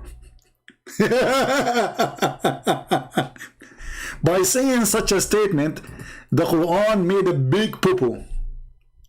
Why? Let us zoom in the verse. And by the way, all those things between two brackets is not even there. Let us try to find a better, without those brackets. The Quran is so clear to the point Muslims, they have to add 20 tons of brackets to make the word of Allah clear, which is supposed to be so clear already. It's so clear, brother. Very clear, brother.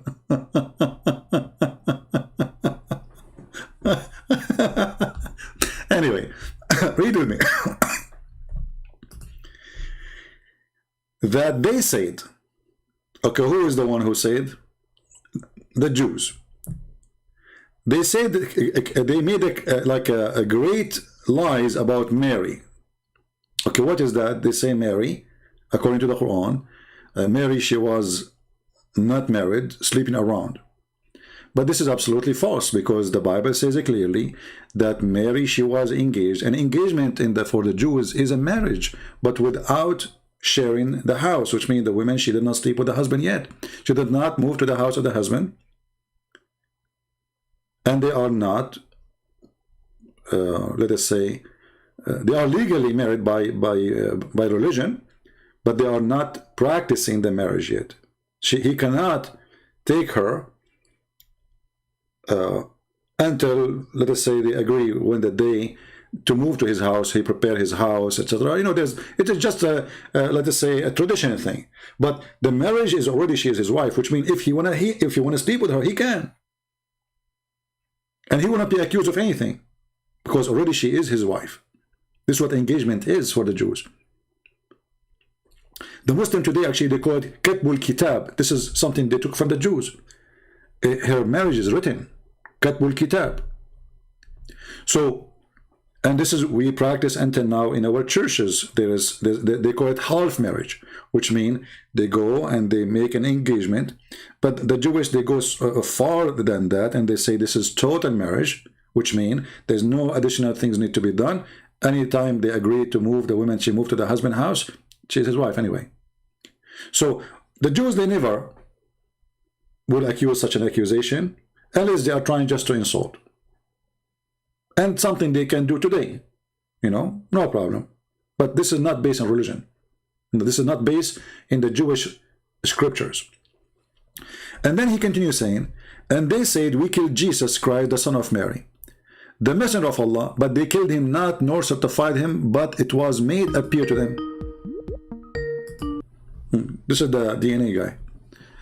Hey DNA, how are you?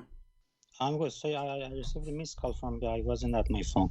Yeah, what do you think about what this guy, he said that it's necessarily for a book not to have contradiction to be from God? Do you agree with that?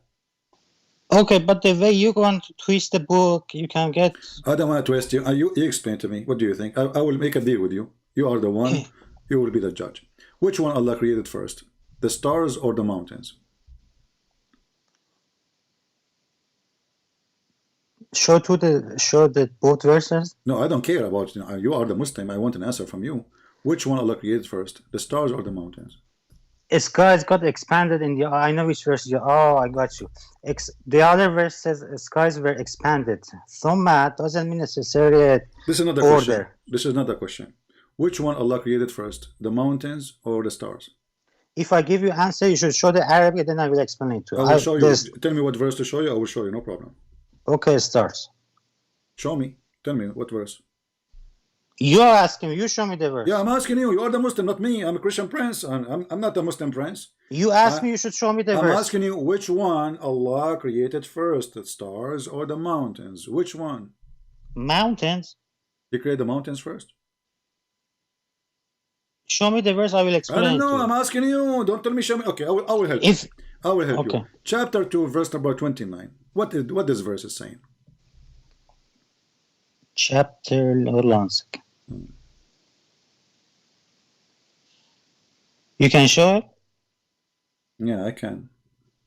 You have to pay me first. It's a secret because there's no DNA. So you couldn't prove it was Jesus, right? Mm-hmm. Yeah, we could not. Absolutely. There's no DNA. Okay. Read it for us and explain to us with your special intelligence. You can use the muta tactique if you want.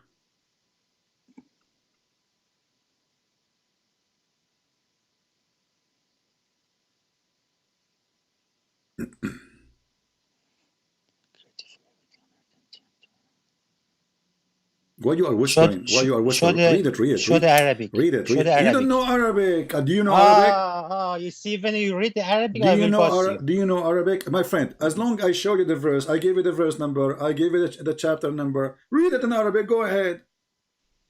What's wrong with you? And you are not an Arab, and you don't speak Arabic, so what you are saying to me, show me in Arabic? This is debunked in Islamic websites. Oh, debunked in Islamic website. Is that Monkeypedia? It is debunked, so you're wasting your time on this one. No, I have time. I'm here just to have fun. Just go ahead, debunk it. Go debunk it. What does that say? What's it saying? Look at the verse. Explain the verse. Explain. Okay. Abdul, come on, Turtle. Explain the verse. Or what I'm saying. Isn't it debunked already? Okay, tell me what it says in the debunk. The verse that contains thumma doesn't mean the after. What is thumma? There's no thumma here. Hold on. There's a thumma. But what does have to do? Okay. You see, I got you. Okay. Okay, you got me. Tell me what. Thumma doesn't mean after here. Thumma does not mean after. So it means what? It means it's continuation. Continuation. So why in the translation is saying then? As a translator, the thumma we know it's not continuation. I want you to change the translator. What translation you accept? I don't know. Hold on a second, let me check in. Yeah, check in. You are checking, by the way. You can check in so easy. Guys, thumma is not after that. Shall we go to dictionary? Shall we go to dictionary?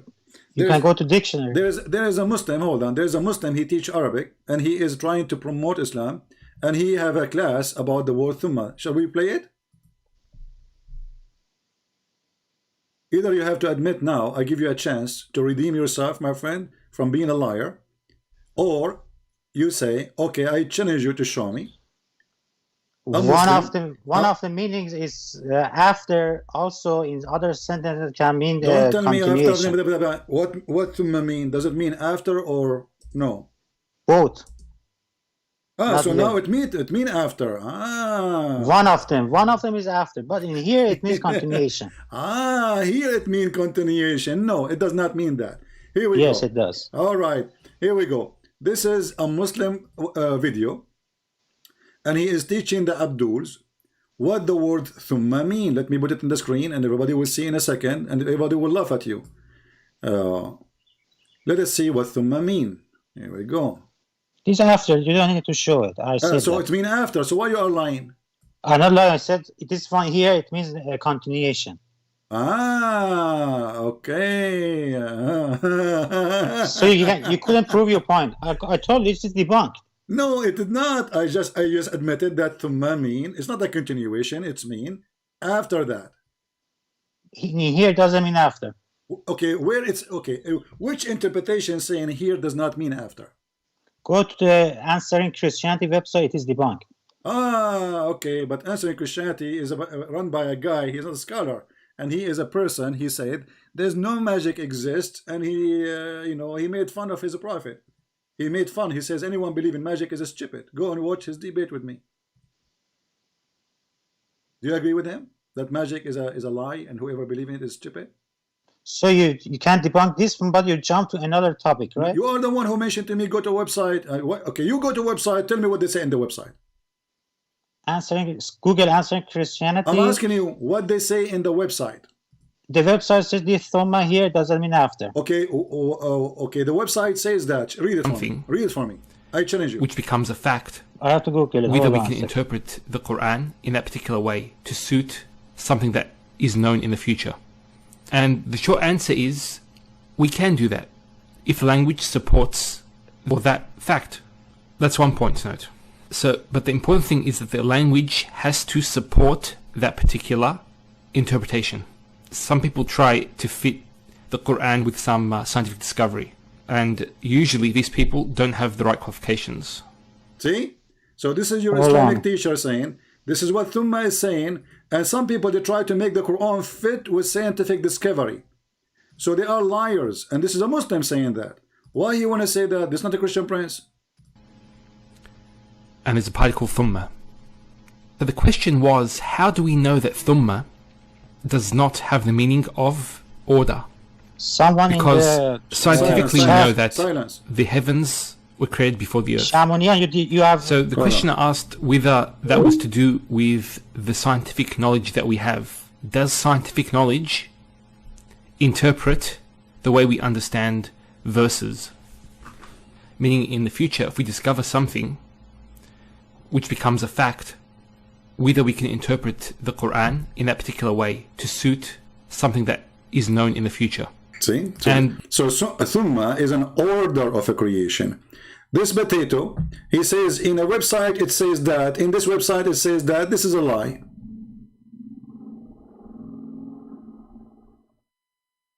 It's a lie.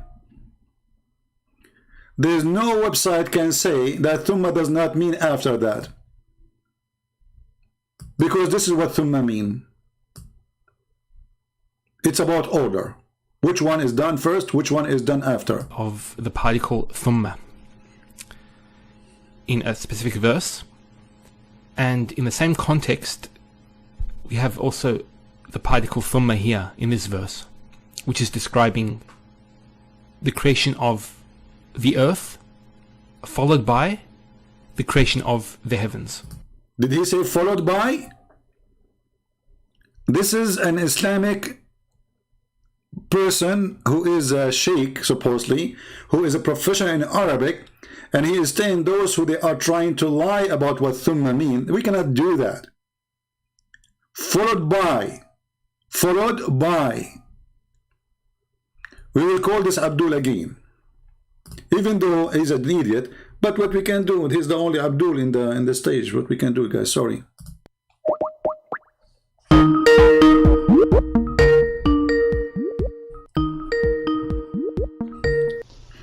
So did you hear your sheikh? Yes, so it says, oh, it's not sequential order, right? He says it is followed by. So thumma mean followed by. It says, he said also it's not a sequential order. He said, no, it says about, he's talking about thumma, how many repeat it. But he is saying, Repeat it, he is saying, sequential order. Thumma It's not means sequential followed order. by. He is saying we should not make the Quran fit with science. Because simply this is what it says. And thumma here mean followed by. Did he say it's followed by? And didn't he say it's not a sequential order? What do you mean he didn't understand? He said it's mean followed by. This is what we care for. It's mean here followed by.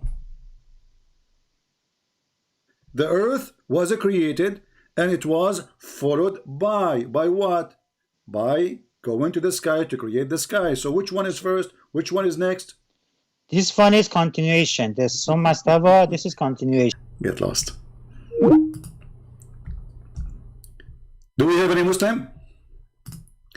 Every single Muslim scholar agree that thumma mean after that, because simply this is just a plain Arabic. You can go to a dictionary and you will say there's only one meaning for it. There's no two meaning, there's no three meaning, there's no four meaning, there's no options. Desperate and a fool.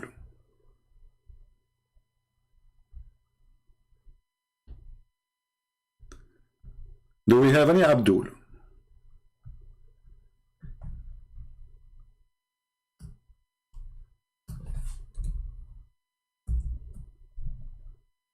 Anyone?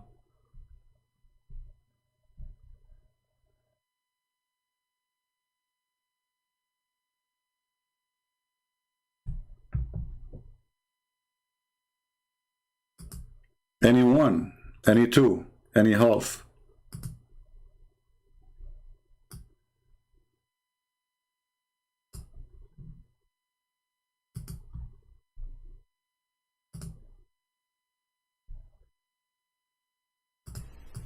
We're going to go through examples from the Quran and from outside the Quran to demonstrate the different meanings. And also, we're going to go into some important linguistic discussion regarding the word thumma. Okay, so thumma is a conjunction, what's known as a harf atf, and it usually indicates order. So it joins between two things and it indicates order between them and an extensive period of time. Extensive period We'll of explain time. what that means in just a second. Just prior to giving the example, we need to actually highlight the difference in the light of another. And then he showed us the verse from the Quran and he gave us the example that this is what thumma mean, that it's followed by. And by the way, it's not only followed by, it's about something happened long after, not right away. In Arabic, we use the letter fa, like just to add something happen, right away. When you use the word thumma, it's about talking about something took time to happen. Conjunction, which is the fa. So fa is a conjunction that usually indicates order as well. So they both indicate order. The difference is that thumma indicates an extensive period, while fa indicates a brief period. So when the Quran says thumma, not only is saying after that, it is indicate long time after. Long time after. So it's not just a question if it's after no or not, it is long time after. And this is the professional in Arabic, supposedly, who is using his channel to convert people to Islam.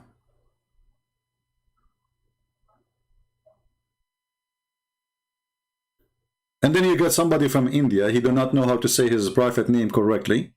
He want to teach us what the word mean. And by the way, we the Arabic Christians are the best people ever who spoke Arabic and who made poet in Arabic. All the biggest famous poet men in the history of Arabia are Arab Christians. And I change any Muslim to say no.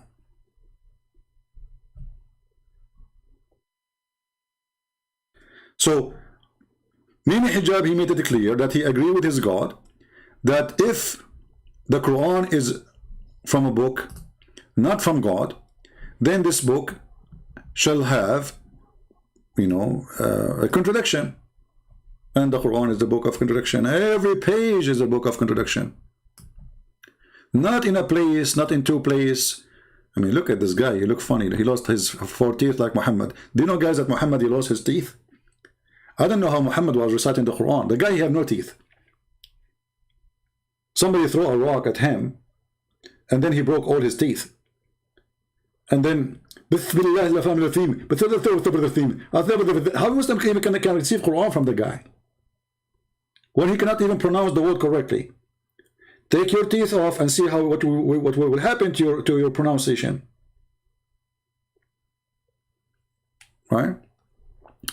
See Luke 19:27. I called you potato and we laugh at you. We see them. We see them. Okay, I will go with you. Guys, I will go with you just to show you how stupid you are. When I say Muslims, they are the last one who can defend their stupid God. I mean it. When I say stupidity is amazing, I mean it. Look what you just did.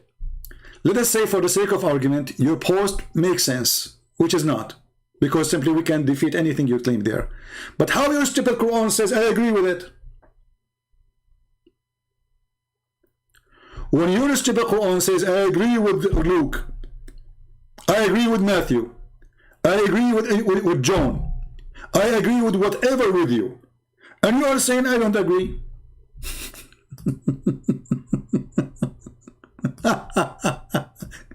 See how easy to defeat all your stupidity. مصدقا لما معهم. The Quran agreeing with what with us. Abdul, who is desperate, he don't agree with what us. Allah, he agree that what with us is the true book of God. Read it. So you idiot, you say, I am going to show you something wrong. Allah is saying, I confirm what is with them. Remember carefully, not what was with them, what is with them. And the Muslim, even they say the Quran is a book for every time, even for today. So this is 600 years after Jesus. The silly Muhammad confirm what is with us. Are you there? Are you still alive? Commercial break? You guys miss the commercial break, don't you? Commercial break.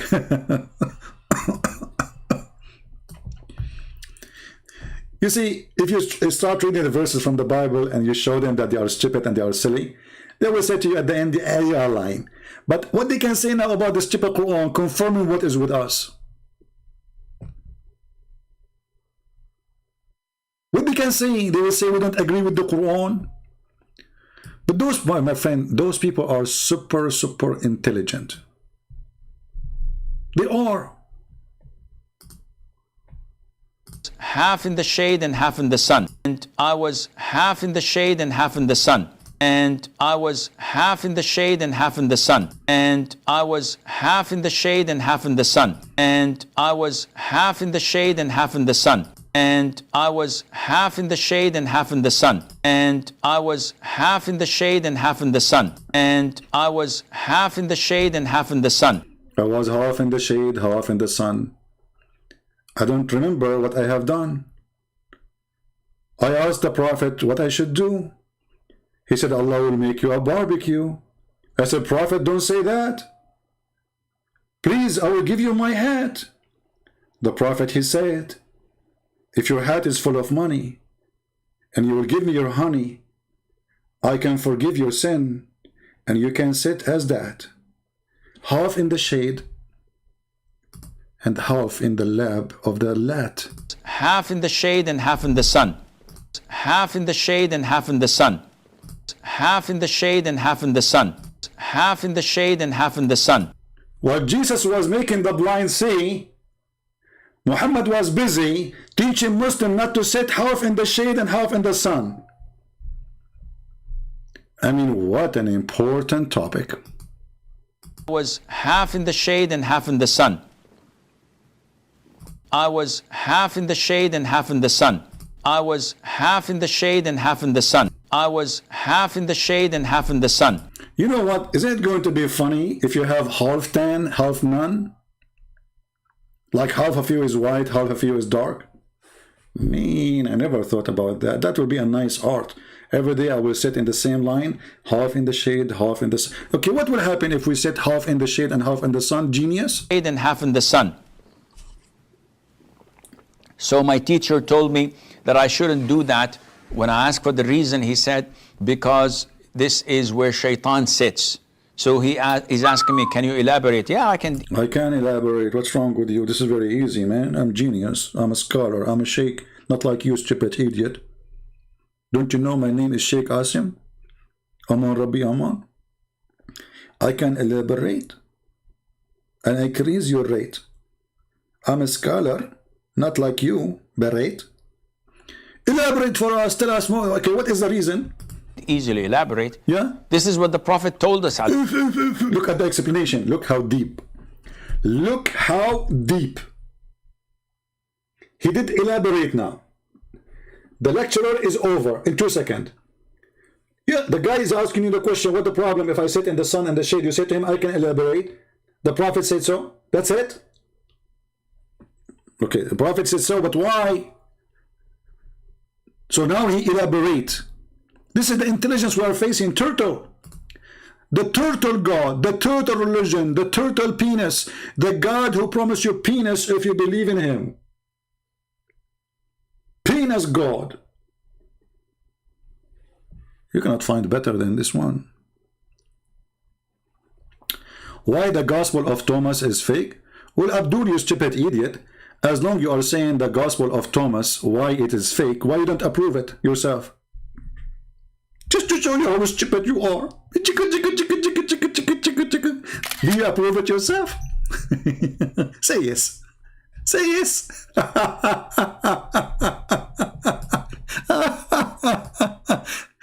You know, the problem with those Abduls, I don't like to talk about myself, but you can tell yourself. They have a brain of a turtle, and you have a brain of a Christian prince.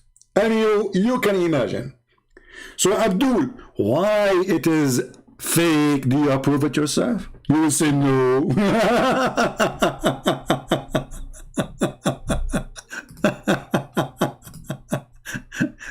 Abdul, get busy with something more important for you.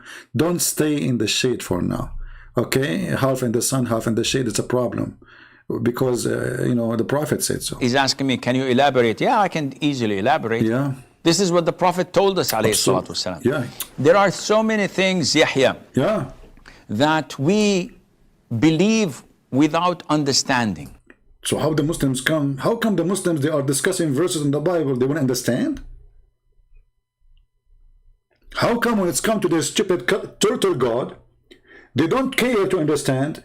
The second we say to them, Jesus, God says, I won't understand. A person who believes that he cannot sit half in the sun, half in the shade, he's going to go in the deep Bible verses.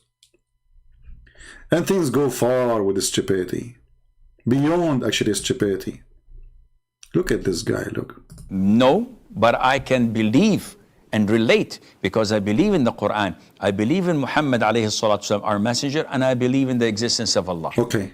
So anything else is by default. By default. Therefore, when we wake up, we... Hold on. Guys, sit down, please. Because if you are standing up and something happens... Disclaimer, disclaimer, disclaimer. If you die from laughing and you have heart attack and you have a fever after laughing so hard, it's not my responsibility.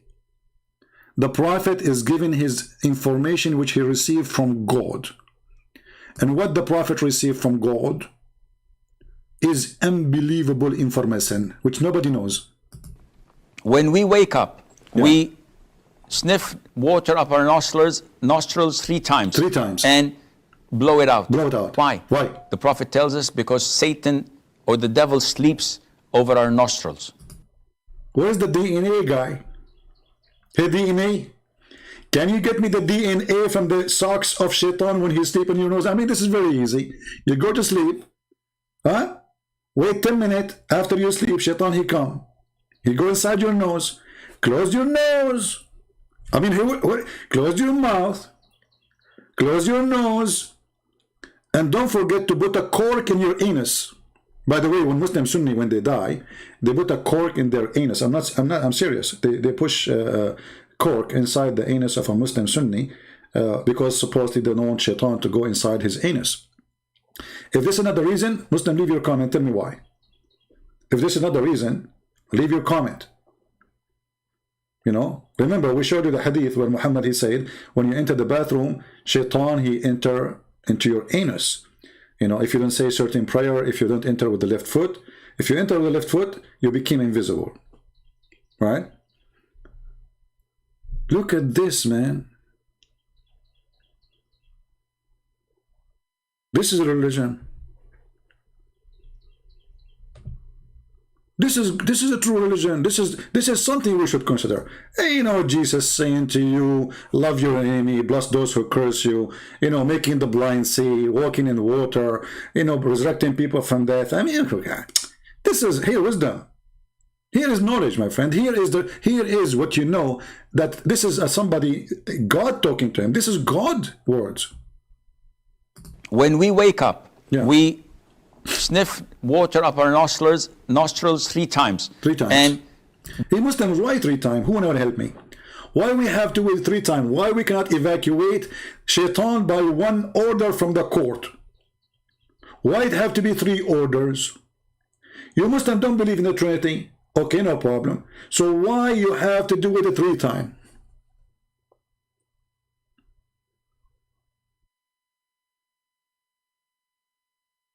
And you're Muslim?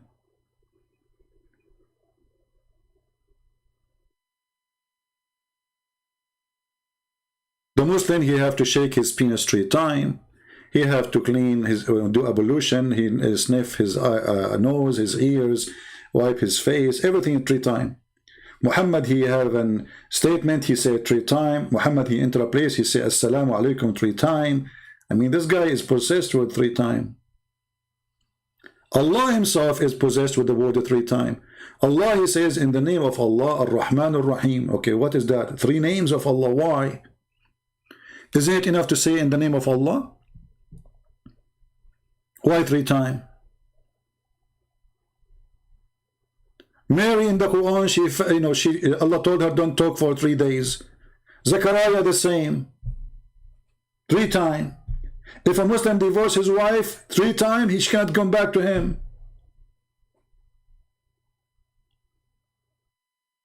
Everything is 3 times in Islam. Why is that? Is that in the name of the Father, the Son, the Holy Spirit? Islam is based on 3. Allah, Muhammad, and Jibreel. Can Allah deliver to Muhammad his Quran without Jibreel? No. Can Jibreel deliver the Quran to the Muslims without Muhammad? No. You know, one of the funny things in the Quran, not only it's a book of a stupid contradiction and fictions, the guy dies standing for a year. There's a Afrit, there's a genie, he can bring you women who were in Victoria's Secret from Yemen. There's a genie who died for me to bring me diamonds and jewelries. There's genie who built for me idols in the synagogue, and the Muslims, they claim that they are against idols. No. Things can go really, really, really far. And this is what I'm going to say to everybody now. Who is a Muslim is willing to call me and make a challenge for me that he will give me a chapter in the Quran, any chapter. You have 114 chapters. You will make a challenge for me to choose a chapter and not finding stupid things and contradiction in it. Any Muslim? If there is one chapter in the Quran, it's not stupid. Just one.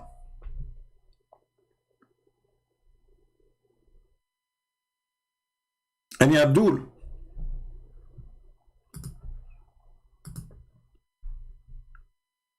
Anyone?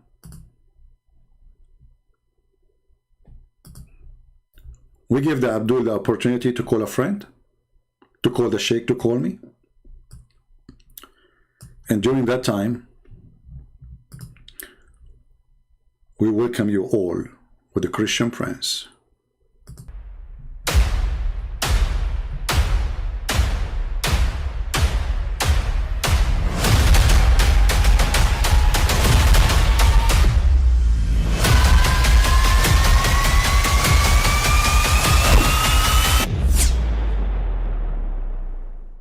But I mean, again, he doesn't know who Gabriel is, right?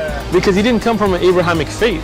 The people of Mecca were pagan. Quran is mentioned, if this book was from other than God, they would have found in it many contradictions. If a book is without contradictions, that has no bearing on whether it comes from God or not. I've had phone books that are inerrant, but I certainly don't think God gave them. That we believe without understanding. Take this wig of flag, you son of... That the standard narrative has holes in it. The Prophet tells us because Satan or the devil sleeps over our nostrils. Those who oversleep and not pray Fajr on time, Satan urinates in their ears. I really do think Jesus was crucified and that he really was dead and buried. He thought that he was a son of God in the sense that he was specially chosen by God. I think Jesus really did think he was going to be the Messiah, the future king of Israel. I mean, that is, after all, why they crucified him. All right, welcome everybody. We are waiting for any Abdul from the turtle kingdom of Allah to call us and prove us wrong. I believe that Allah is a turtle. He has a brain of a turtle. And when I say Allah, I say Muhammad, because Muhammad is the only God Muslims they have. Muhammad himself, he never spoke to Allah. He never heard even the fart of Allah. He claimed that there's a guy, he come to him, he squeezed him 3 times, no mayonnaise and no ketchup came out. And he did not even tell him what his name. We heard this guy, his name is Sheikh Uthman, saying that the angel told him, I am Jibreel. From the first time, show us Uthman, you are a liar.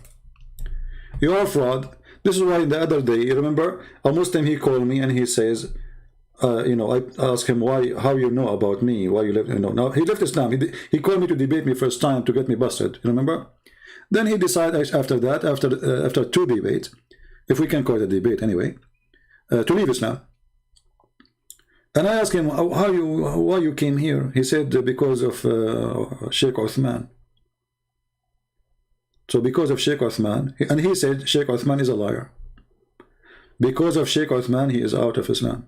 Not because of me. I mean, yes, I convinced him to leave Islam, but the first thing he noticed that Muslims are liars when they try to defend their religion.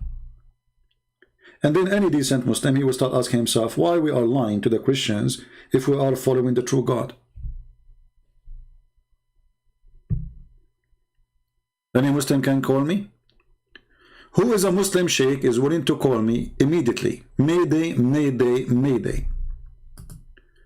We need a Muslim Sheikh who have a long beard, who can call us and prove us wrong.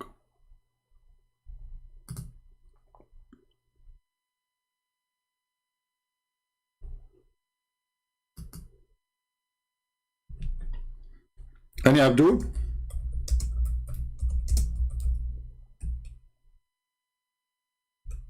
Let us see this Abdul. He called me before, but I was offline.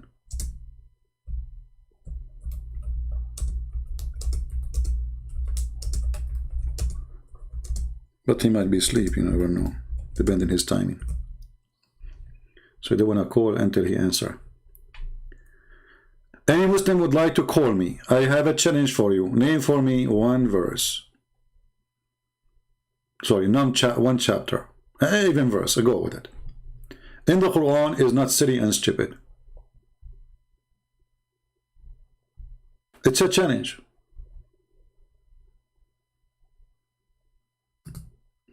Who can accept the challenge?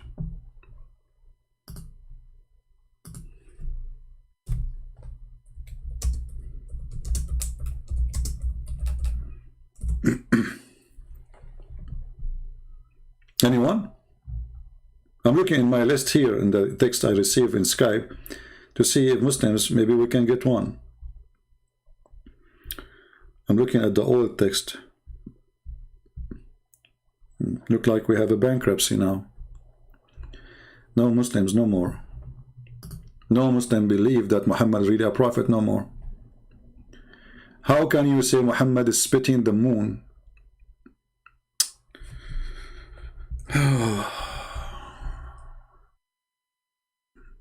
What Muhammad did, he's spitting the moon.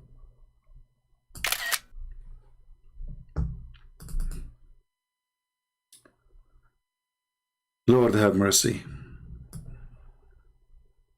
Please help me. How can you say that Muhammad spitting the moon is unscientific?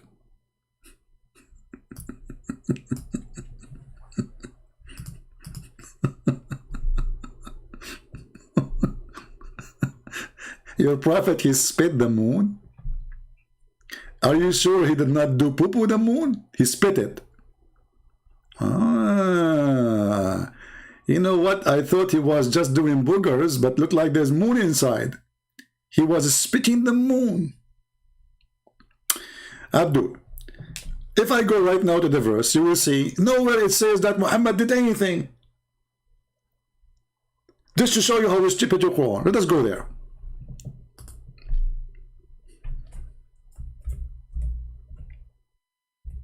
Oops, I'm typing in English.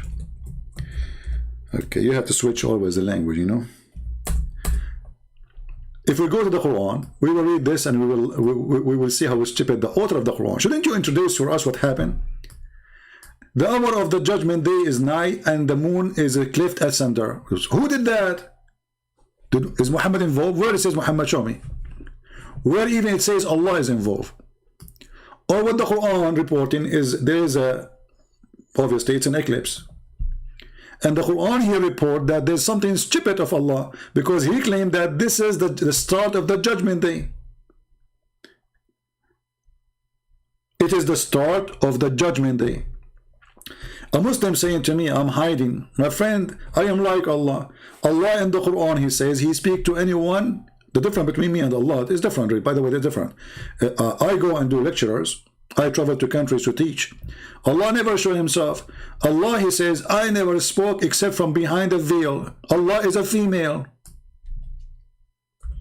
If we type the word hijab in the search engine of the Quran, what we will find? We find that Allah is wearing hijab. Read it.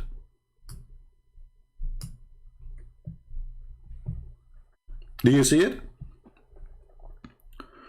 Your God Allah is a hijab boy.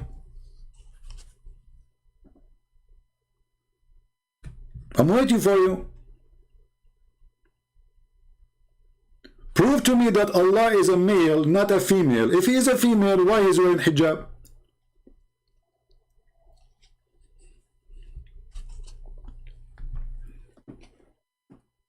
Any Muhammadan?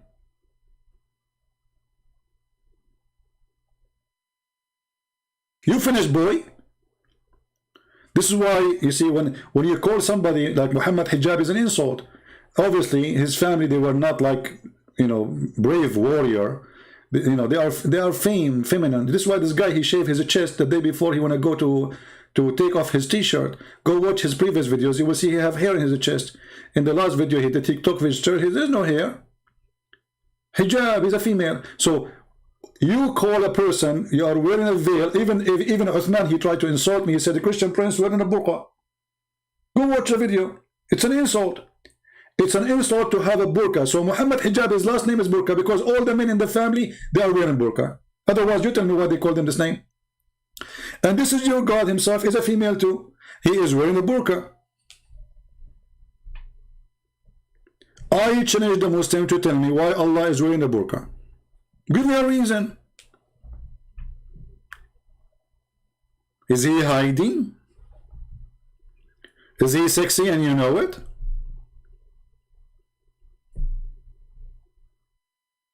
Reveal myself? What do you, okay, you are hearing my voice, can you hear Allah?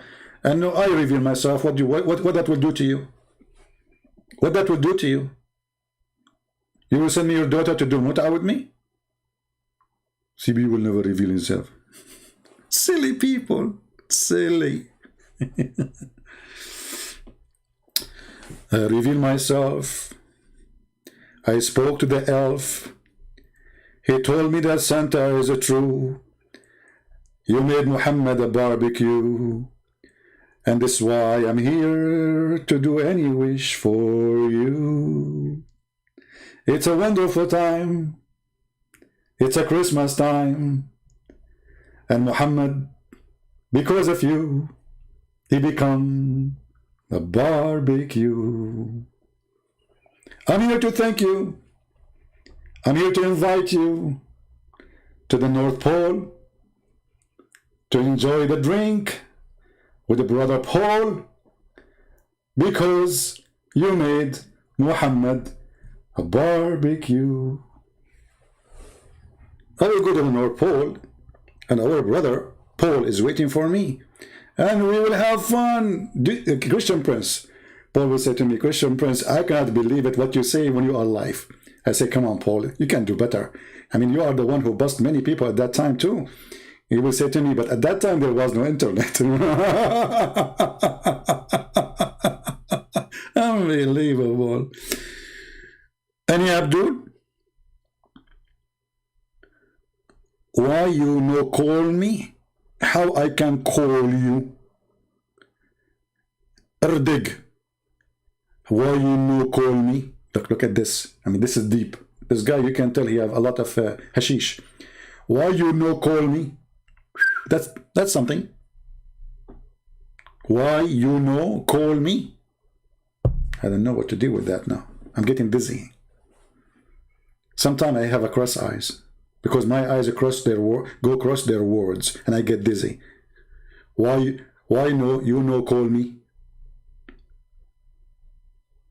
You should not say my call me. You should say why you don't call him, because you are like Allah. Allah, he says, may Allah speaking, saying, may Allah forgive thee sin. Like, what the heck? May Allah, who's talking? Allah. What Allah is saying, may Allah forgive you the sin, Muhammad. What's wrong with this God? Allah making a wish? Is that a Christmas wish? Allah is asking Allah, please Allah forgive his sin. And then the other Allah says, you must be idiot. I'm not going to do so. Muslim is saying Easter is pagan. Can you call me to explain more so we can laugh? A black stone kisser. Guys, do you remember when I went to a website? Let me see if I can do it now, actually. Hold on. I'm not going to say what website because the Muslim, they will go and warn them. Hold on, let me find it.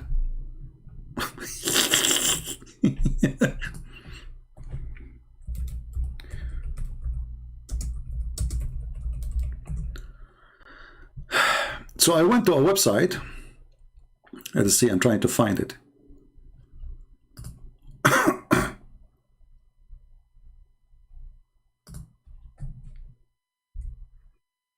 And I asked the website who their mission is to make people convert to Islam. I asked them, why the Prophet, he kissed the black stone? He said, because it's holy. I said, why it's holy? He said, because the Prophet kissed it. I'm just trying to remember which website is that. They have a chat. They have a chat, and no, there's not this one. I'm searching. Just hold on. Why the Prophet kissed the black stone? Because it's holy. And why it's holy? Because the Prophet kissed.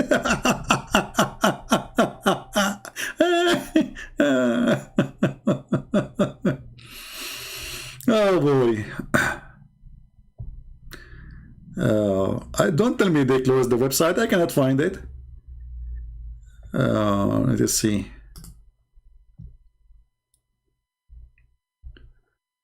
I want to know how to convert to Islam. Is that the website? Here we go. Let us see. But I don't think this is the same website. But they have a chat. Let us see. I will put it when they answer.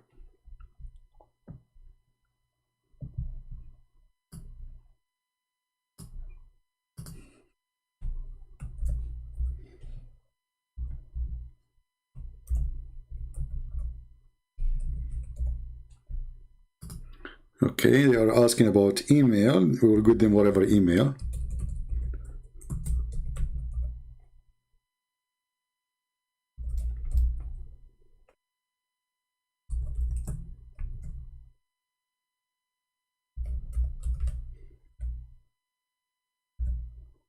This will be fun if they answer. Let us see.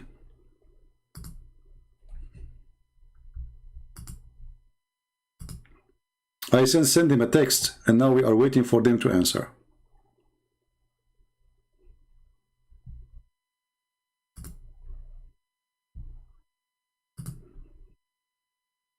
I want to know how to convert to Islam. I just said hello.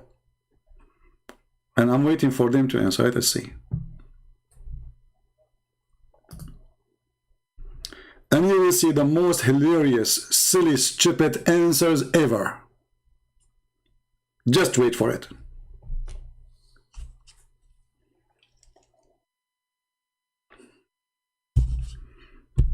Until now, nobody is answering. And look, they are asking me for my name. I don't want to give, I mean, I have to give them the true name.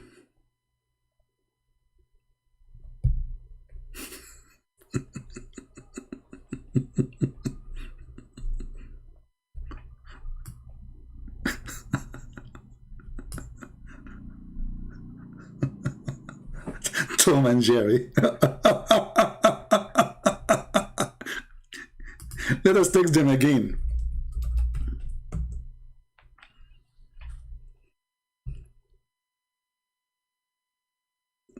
Nobody is answering.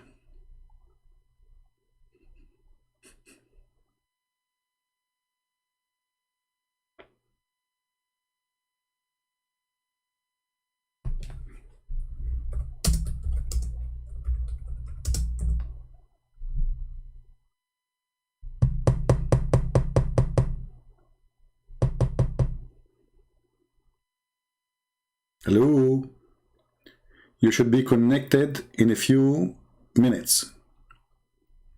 Okay, we are waiting. Talk, talk, talk, talk, talk, talk. Look like somebody's gone. Sorry, we missed you. Leave a message. What? That's silly. Leave a message. Be peace on you. Help us to know why you. What are you looking? We are talking to. Okay. It says here, sorry, we missed you. We missed.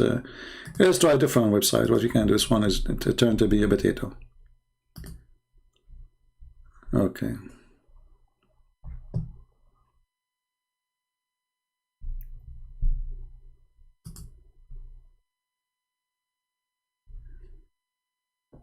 I cannot find that website. I don't know. Maybe they took it down. Because I remember the address. I cannot find it. I type it in www, you know.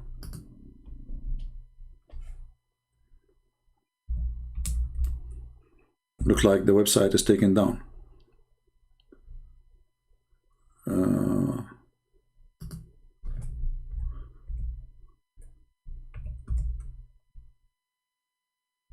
Yeah, I cannot find it. It was hilarious. Anyway, we posted in. I mean, we did it live like now, so it should be there in YouTube. We asked them why the Prophet he kissed the black stone, and they said because it's holy. We asked him why it's holy. He said because he kissed it. And now we can do the same. Muslims, why you Muslim kiss the black stone? Listen to the answer. Mayday, mayday. Muslims, if you are not truly pagans,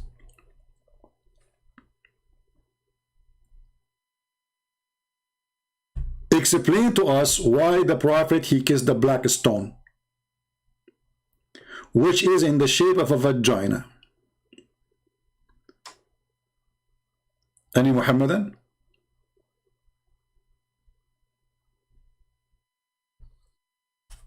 Anyone?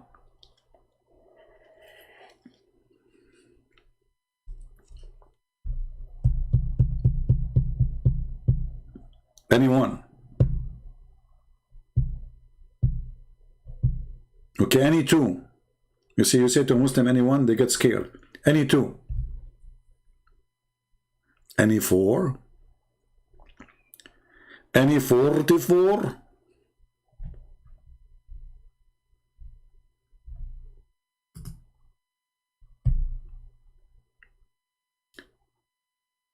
By the way, if you are a person who speak different languages, my books is available in many languages and we offer them for free in many languages. We publish my book, Deception of Allah, in Chinese. So that has really made me really feel happy, because this is the first time ever any of my books translated to Chinese. And we have Section Allah now in Russian. And for sure we have my books in Indonesian language, Malaysian language, Croatian, Albanian, you name it, you know, Portuguese, Spanish, blah, blah, blah, blah, etc. So, but I never thought really we will get the day to have the books translated into to Chinese, because most of people here, they are not really, you know, Chinese. But now, by the help of one of you, amazing person, I'm very grateful to have this person, we have the book translated into the Chinese. So now, yeah, we have in French.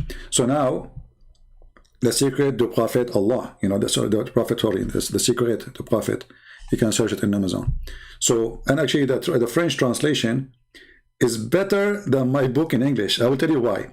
You know, the one who translated the French version, he speaks very professional. He's a professional, you know, person in French language. So my English book, it is good, but because English is not my first language, so it's not, you know, that high standard of English, you know what I mean? So the translation in French is so good.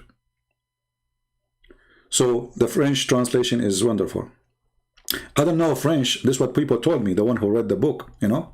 They told me the translation is really good. But the important now that we have my books reaching the whole globe. I mean, who's left? China, Indonesia. If we go right now and search in Indonesia, you see that maybe #1 video Indonesian people they watch about Islam is a Christian Prince.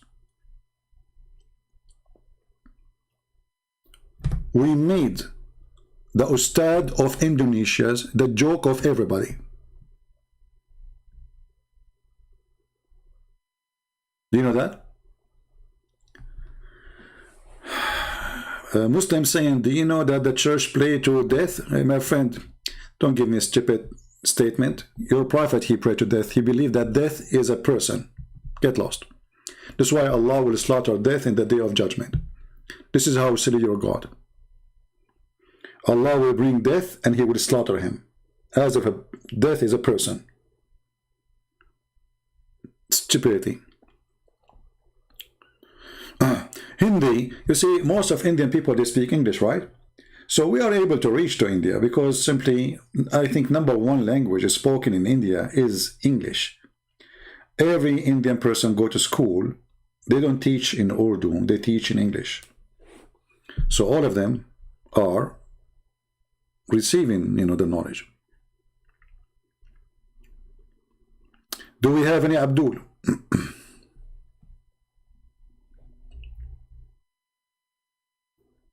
Any Abdul? Mayday, mayday.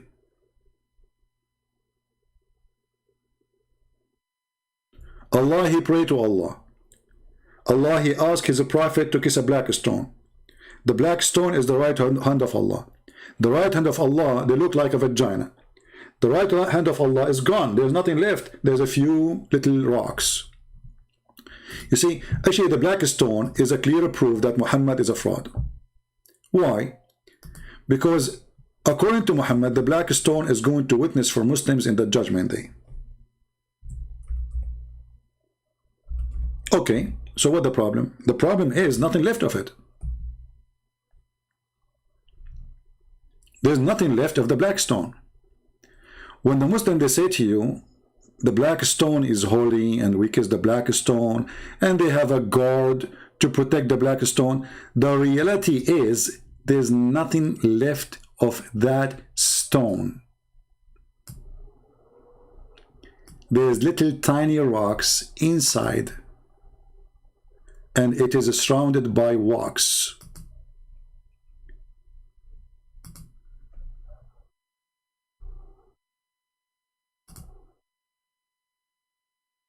Do you see it? It's surrounded by wax. There's no stones. There's little tiny rocks, and the rest, the brown you see, is just wax. So how the black stone is going to witness for the Muslims in the judgment day, and this stone is gone?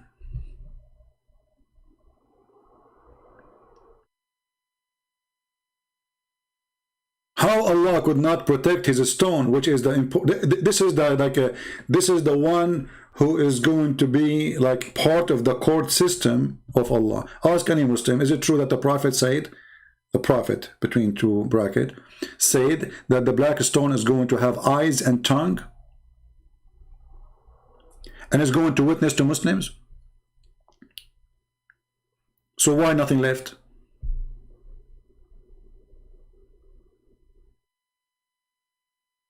And why it is in the shape of a vagina? And why we have to do maintenance? You can go right now, search in YouTube, maintenance to the black stone, the Kaaba. You will see how they do maintenance. They have a guy from Pakistan. He's a professional supposedly in this business, and he do walks around it with heated gun. The black stone of Allah need maintenance of a guy from Pakistan. That's why they always have a guard next to the black stone, because they might pick up the little rocks from the wax. Erdogan, he have one. Erdogan is proud that they have a little rock from the black stone in the Kaaba. Look like Erdogan when he went to the Kaaba, he put his tongue there and he grabbed one like a frog. Otherwise, how Erdogan get one? He took one of those stones. Do we have any Muslim? So this is the stone you Muslim, you believe is going to witness for you in the judgment day, and Allah could not protect it?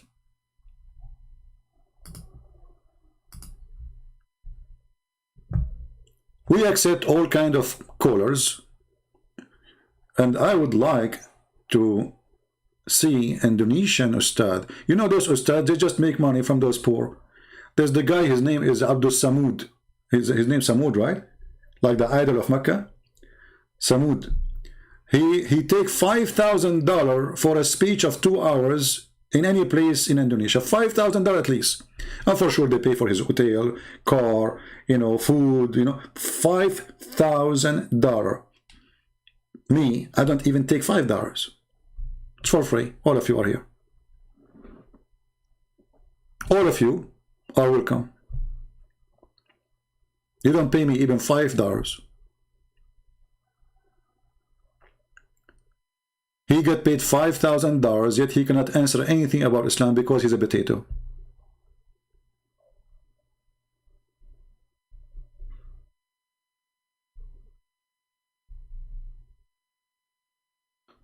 Any Abdul? The only one who tried to answer me, what's his name? I forgot. Insane or Insan? I forgot his name. The guy who died, who offered me 5 BMW. Christian Prince, I have a challenge for you, 5 BMW. Like, what the heck? I'm so glad he did not offer me 5 turtles from Indonesia. Even the offer is made in Germany. Christian Prince. Can Christian Prince answer this question? Christian Prince not only can answer the question, he can make you shish kebab, and he is the one who gave you a heart attack.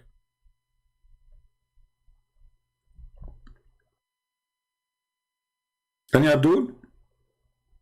What's his name? What's his name? Because I want to search his videos just for laugh, you know. We are bored. As you see, we are calling Muslims and nobody is calling us. You know, where is the brave? Look, we are live on air. Nobody wanna do. Nobody dare to call. Nobody dare to call. If the one who is saying who dare to call me, and he is an American, he have blue eyes, he doesn't know anything about Islam, the Muslim will be calling him all over.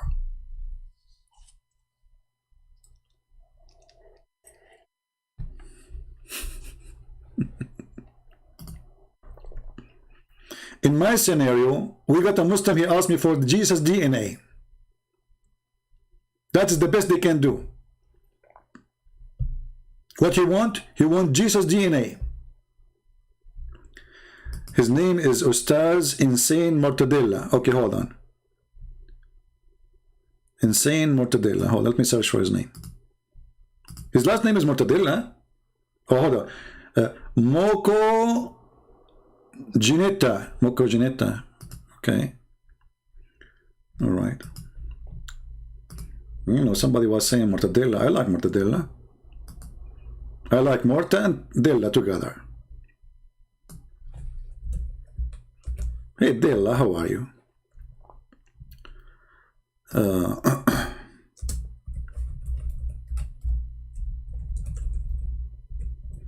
Yeah, let us remember this dead guy. We know we cannot make fun of a dead person, but he was stupid. What you can do? I feel sorry for him, actually.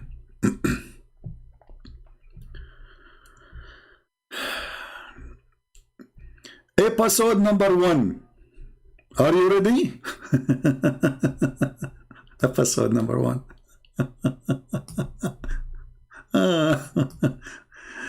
Oh man, time go fast. Look at this.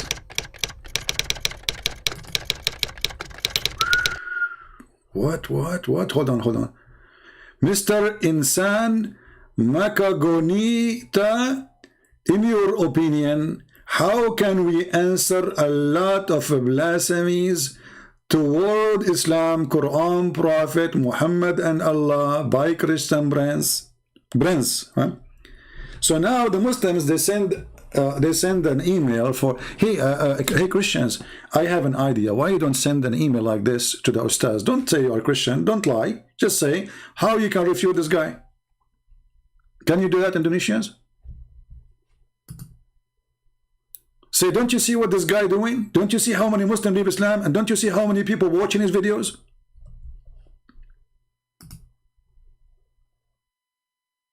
Like, come on.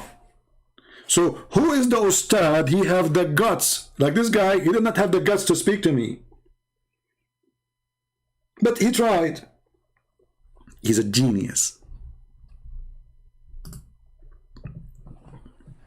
Dear viewers, in the first episode, here are the answers from the question of or claims of Christian Prince towards Islam, Quran, Prophet Muhammad SAW, and Allah Subhanahu wa Ta'ala. We will provide the answer in English so that the world understand that the knowledge of Christian Prince about Islam and Christian is very shallow. We want it to... You see, guys, by the way, my knowledge is very shallow. Like if you are going to do fishing, you can capture my fish so easy because it is too shallow. And later the guy, he died because of my answers. He had a heart attack.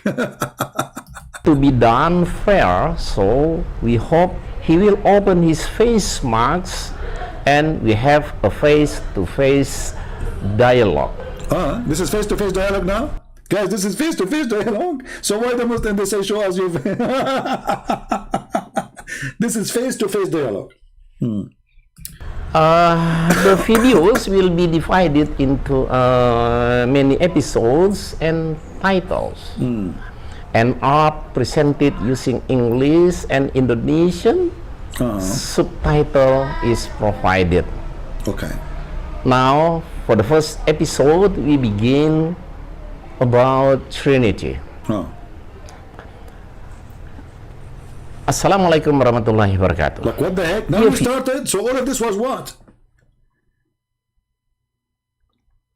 Now you decide to say Assalamu alaikum. Now you are in the house already for half hour. You sit on the couch, you are eating zucchini, and now you decide to say Assalamu alaikum? That's deep. Backward. Pious. Christian Prince doesn't understand the history of the origin of Trinity.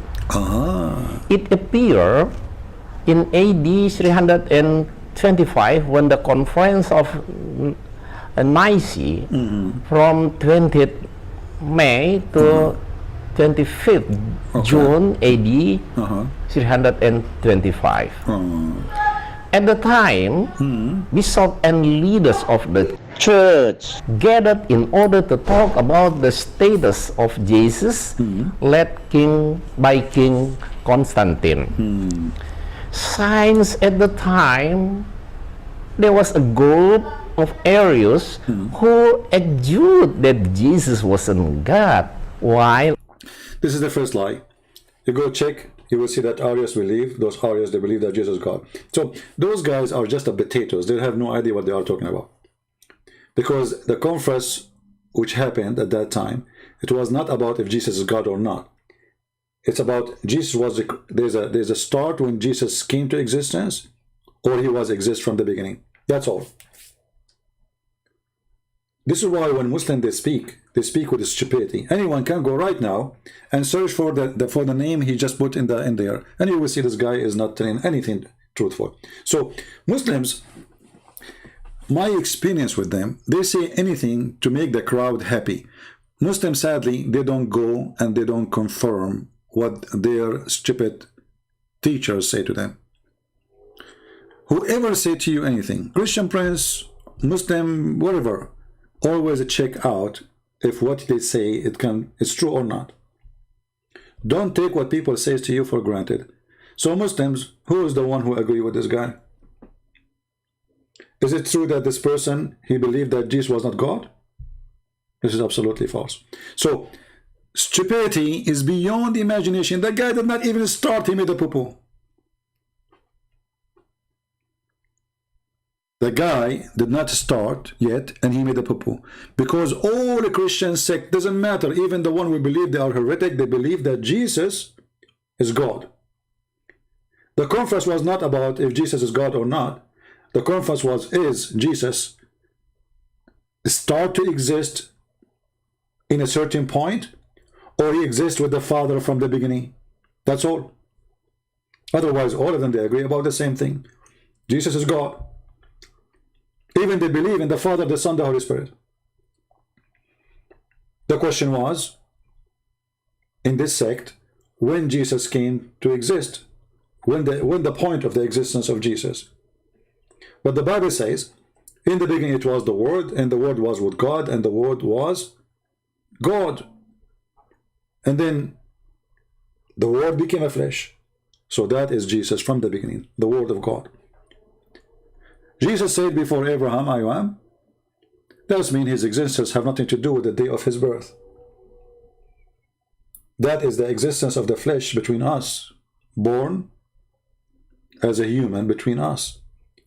But that is not his existence. That's why he said before Abraham, I am. The Jews, they said, well, you are not even 50 years old. So how you can say you are before our father Abraham?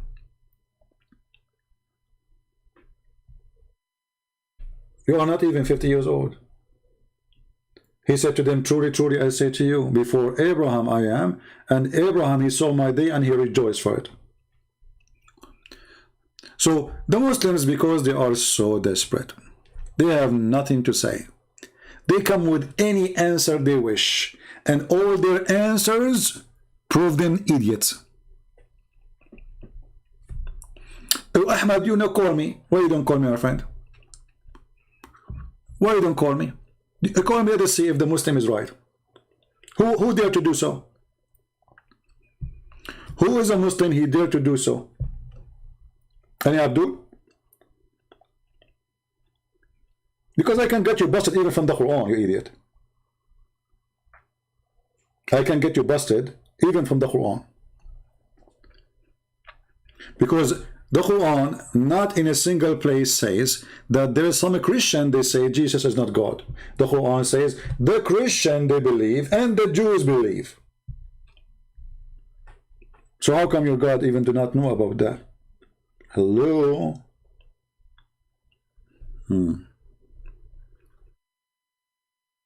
Any Abdul? Who is a brave Abdul? He have something to say.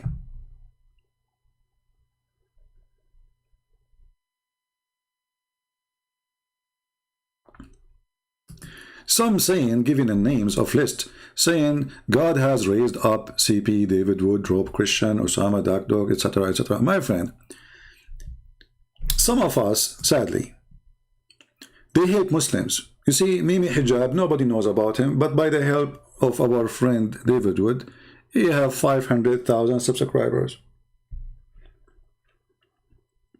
They are not debaters. Who is the one who made Uthman famous? There is some people, they don't fit for debate, and don't shy to say it. This is the truth. They want to do good, but they make the fool famous. You will notice that every single Muslim want to debate David Wood, but nobody want to come to me. That is telling you that with David they can survive, but they cannot survive with me. They are lined up to debate with David Wood, because first he will give them chance to get a lot of subscribers. Secondly, the debate will not make any difference, regardless if it was good or bad. This is the truth. This idiot Mimi Hijab, who was nobody, he was a speaker corner boy, nobody listened to him. David Wood agreed to debate with him, he made him famous. Thank you, David. This is what happened. And then David Wood, after the debate, I made videos about the debate, and Muhammad Hijabi got so upset, I made him shish kebab. Always remember one thing, if a debate happened and I make many videos to get the Muslim busted, it's mean the one who was on the stage, he was not doing a good job. Otherwise, why want to make videos to refute the liar in the stage? Because the person who was on the stage next to him, the Christian, did not do a good job. I will give you an example. When this guy, Mimi Hijab, he said, not a single Jew believed that God have a son. Not a single Jew. Why David Wood did not say to him, you stupid idiot son of Muta? Go to the Quran. It says that the Jews believe that the person, his name is Uzair, is the son of Allah. Why don't you get the opportunity to demolish him right in the street, in the stage, immediately? Every Muslim will laugh at him. He just said, not a single Jew. And he repeat that tens of times. Not a single Jew, not a single Jew, not a single Jew.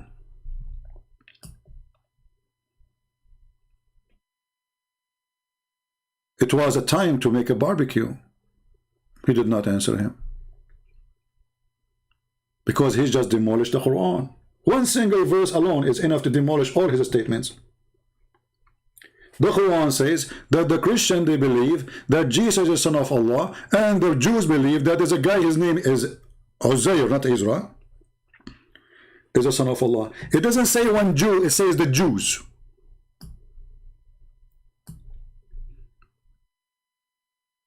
So why we don't get the Muslim busted when we are debating him? Then after we debate, we go to make videos. When the guy, he says, when David, he asked him, will Allah have body part? And Mimi Hijab, he laugh, he make a mockery. Muslim, they start laughing too. He says, who said so? Why David wouldn't say, hey, hello, are you stupid or what? Your prophet said so. Your Quran said so. And let me play for you some scholars by video saying so. Don't let the mockery, my friend, listen, the Christians, this is the problem of the Christians who they are not Middle Eastern. They don't understand that Muslims don't debate, Muslims do mockery. So when you debate a Muslim, you prepare yourself that this person tried to make a mockery of you. He have no answer. He is a coward. He is a liar. And therefore, there's no debate. There's a mockery. And the only way to deal with mockery is to wipe the floor with his face, with his own medicine.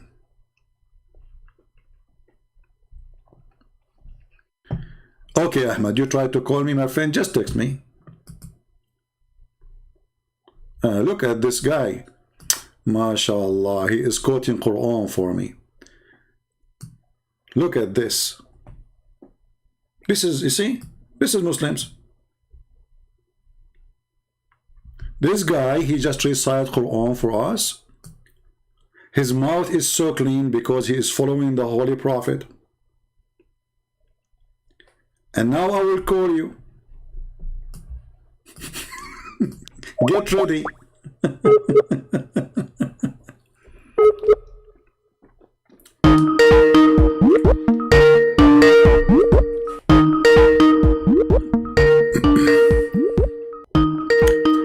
Answer, Abdul.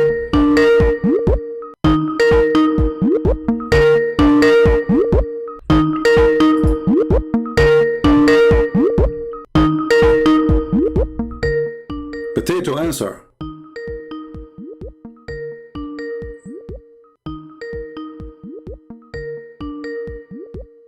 Potato.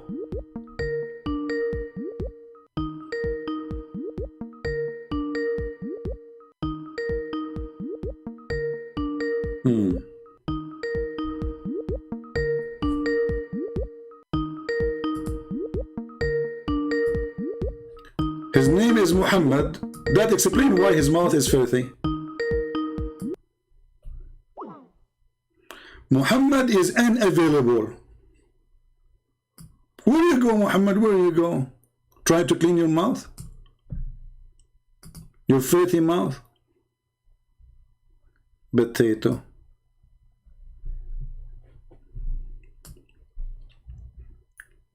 So, this is why I say, sorry, I'm losing my voice. We appreciate the work of all Christians who fight Islam, but there's people who they are not really good to debate. They are not good. Because debate is someone who don't go after the debate refuting what they said in the debate. You do it in the debate, not later.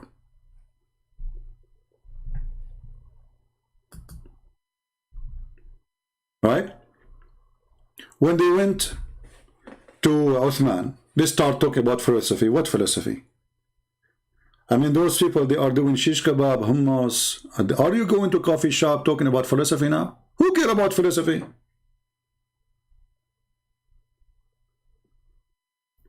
Ask about something important, debate about something important. Now it's time to philosophy. Suddenly they became philosophers. All of them, they are philosophers, the Muslims and the Christians.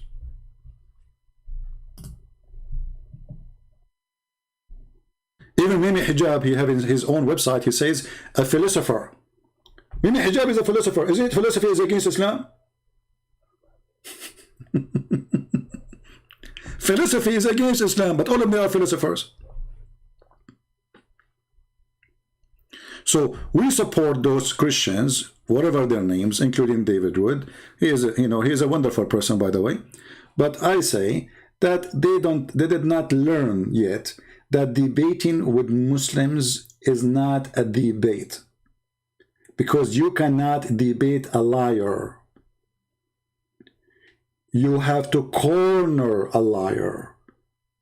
A debate is something can happen between two decent, honest people. Do you agree, people? If the other person who is speaking to me is not decent, he can give me any answer he wants. So do your God Allah have hands? Who said so? a decent Muslim, if they are exist, he would say, yes, the Prophet says so. I agree. There's a video of Fifi, go watch it. And he was debating with a Muslim, speaking to him, well, you cannot call us kuffar because we believe Allah have hands. Because the Quran says so. So Fifi say, yes, Allah have hands. Muhammad, you say no. Who's of them is lying? So when you go to debate with a Muslim, you prepare yourself that you are going to speak to a taqiyya, loading software. Taqiyya means we can lie to Christians, we can lie to Jews, we can lie to everybody when it's come to our religion. There's no debate. And this is what I do here. I'm not debating Muslims. I corner their lies. Just yesterday, remember, we have a Muslim, he called me, he's a nice person. He started doing duct tape, duct tape, duct tape, duct tape. Anything we show him, he say, yeah, this is bad. But I think this is not true. It's not, the Prophet did not say that. Even the verse in the Quran, he says, I think this is not from the Quran, really, somebody put it there. Duct tape. So we should remember always.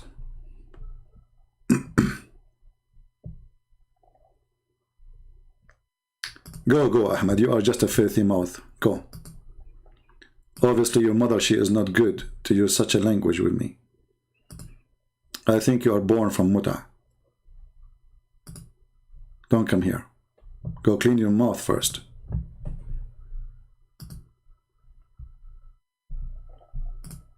This religion, or the followers, they speak too much about morality. When they have zero, they have none.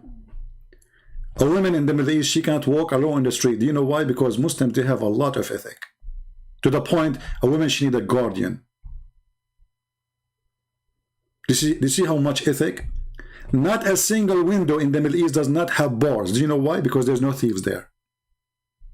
Not a single house don't have high walls. Do you know why? Because Muslims, they are decent. They don't jump over the wall. They don't spy at your wife if she is showing her legs. They don't steal your rag if it's in the laundry. Even the laundry is at risk. But nobody speak about God and decencies as those people. The land of filth. How you can be a person of decency when your prophet is the most perverted man ever in history? When a man, he go to his own son wife and he flirt with her, and none of the Muslims say this is a shame. Why? Just you cannot speak about Muhammad. That's it. The second you say to Muhammad, if you say to a Muslim, if somebody do that to your wife, is that okay? He will say no, no, no. Okay. If the Prophet did that to your wife, is it okay? He will say yeah. This is how they are. They are under the terrorism of Islam. Nobody dare to question the faith of Muhammad, but we do.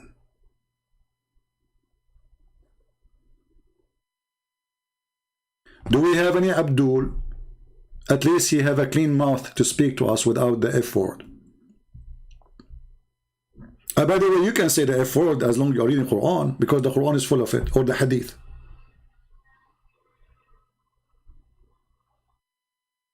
Any Muhammadan?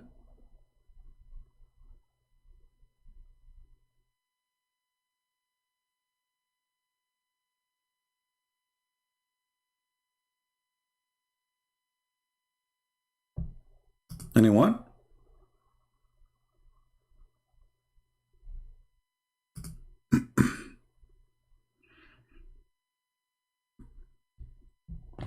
I challenge you Muslims about anything you believe in. Just name it, whatever you want. You see, the Muslim, when they claim they can debate somebody, they choose a topic a month in advance, they go to the internet, they collect all what they claim to be evidence to help and support their ideas. I do not need that. I'm live on air, bring it on. Who dare? You have zero knowledge in your cult. And this is why you are afraid.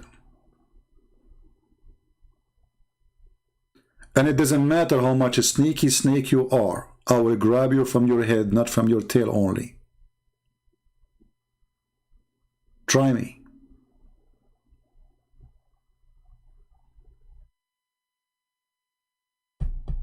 Any Abdul? Open it, challenge. Open challenge. We have a Muslim, his name is Abraham. Abraham, how are you doing, my friend? Why you don't give me a text? I will call you. I like to hear your opinion about your religion. What do you think, Mr. Abraham?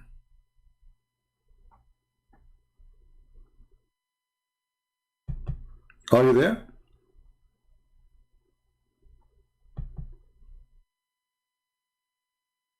They are heroes in the chat.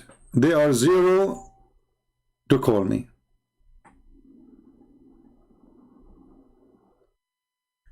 They line up to debate the Christians who know nothing, even about their books. Christian by names. We cannot find them to debate us. Where are they?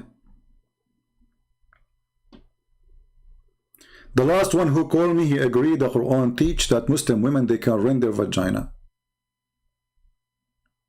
They agree. All of you, you heard it today.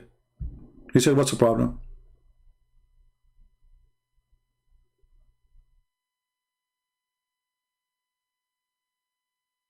It's a problem for the Muslim that Jesus is God, but it's not a problem that his sister, she can rent her vagina.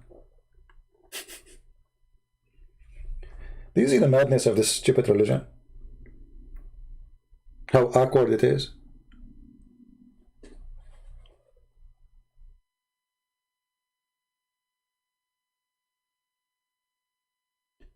And they make it even more funny. They say we Muslims, we are more conservative. So they are conservative, but a Muslim woman, she can give her breast to a stranger to suckle it. And then the Muslim today, they try to find a solution for this. They say, oh, no, it does not mean to suckle her. It's mean to drink her milk. Why, you think your wife, she have a boobs with faucet? In Arabic, it says, suckle him. She did not say, Muhammad did not say, give him milk from your breast. And even this is your Mimi hijab going around saying to a Muslim sheikh, can I suck your wife tits? Isn't this is a clear evidence that Muhammad is mentally ill? If a man, he suck a woman tits, what that will do exactly? You tell me. That will make him not to feel sexually toward her no more. Since when? So now those who do porn, when they do suckling, and I'm talking about Muhammad now, when Muhammad was doing suckling to his wife's breast,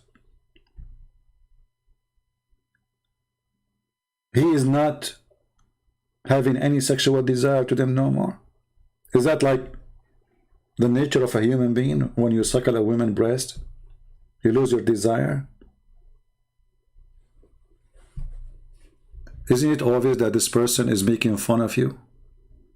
And Aisha then, she ordered her sisters, imagine, she ordered her sisters to suckle whoever want to enter upon her.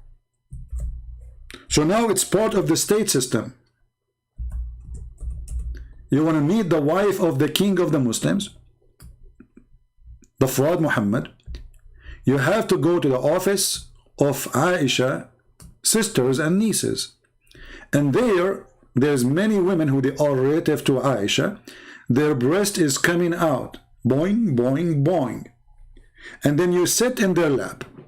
And then you have to suckle each one of them 10 different times in 10 different days until you are satisfied. Remember, you cannot leave the nipples from your mouth until you are totally satisfied. Yahya related to me from Malik, it says that Aisha, the wife of the Prophet, may Allah please with her, bless her, please him, and grant him peace, admitted those whom her sister and the daughters of her brother had nursed, and she did not admit those who were nursed by the wives of her brothers. Look, the whole Muslim tribe is nursing everybody. And not only that, by the way, somebody might say, oh, those are not Muslims who they are men. No. They are growing men. Growing men.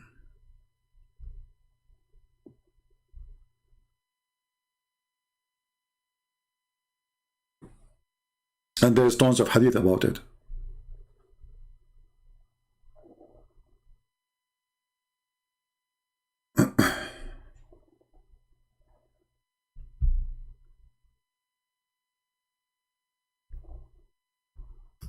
Read it. Read it and laugh.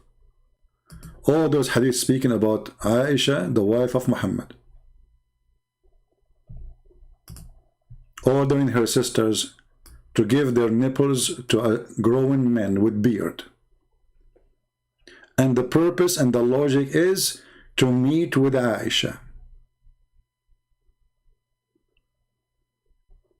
So this is a story here of a man. He wanted to meet with Aisha, but the sister of Aisha, she was able to suckle him only 3 times. So he could not do it. He got ill because he was not able to do suckle the sister of Aisha 10 times. So imagine today,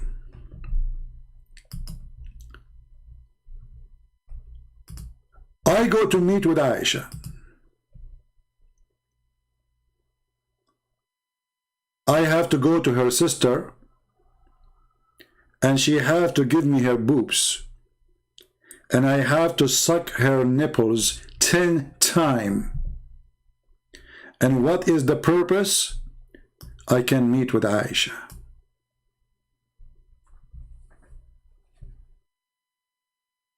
Somebody saying, didn't some women pour perfume on the feet of Jesus? This is suckling now for you. Look at this. Guys, just show you the stupidity of those Abduls.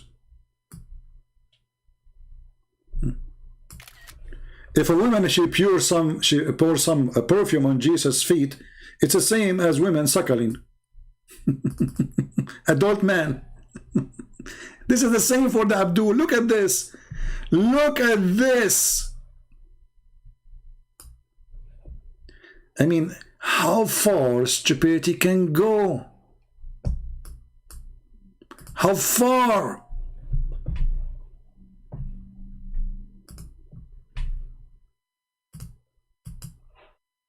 Sometimes I ask myself, when the Muslims, they try to find an answer, where their stupidity is coming from. We are talking about a woman.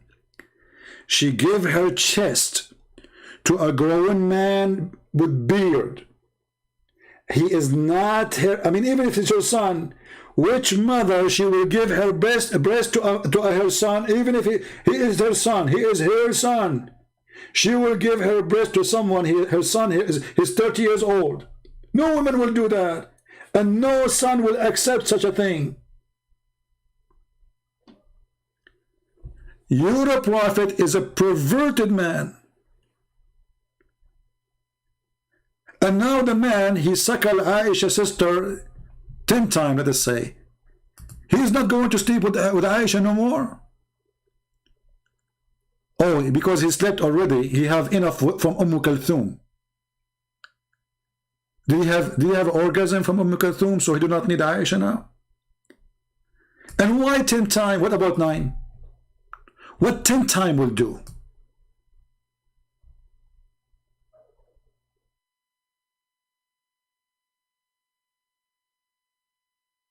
Isn't it obvious that Muhammad is a perverted, mentally ill person?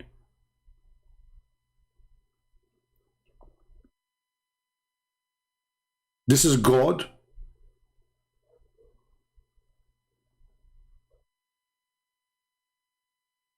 You could not find such a law in the Quran. Here we go, the DNA guy. No, I found it in the Quran. You are a stupid ear. You do not know what you are talking about. This is why I hang up on you, because you are a donkey. Look what this guy he said. ChristianPrince, you could not find such a law in the Quran, right? Who said so? Who said so? This was in the Quran, but the goat ate it.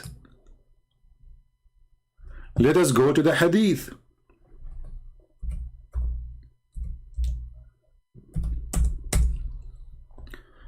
while Muhammad dead, he just died, according to Aisha, a female goat from YouTube, her name is Mimi Hijab.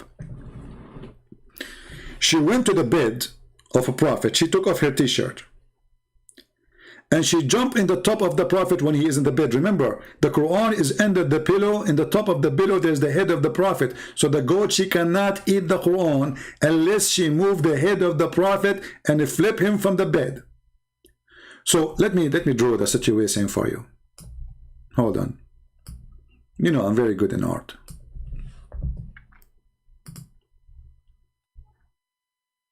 You cannot live without my art. Just face it.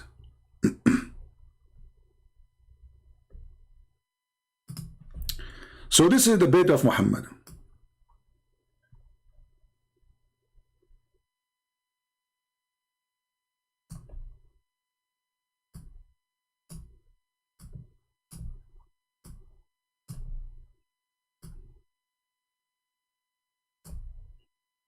And this is Muhammad.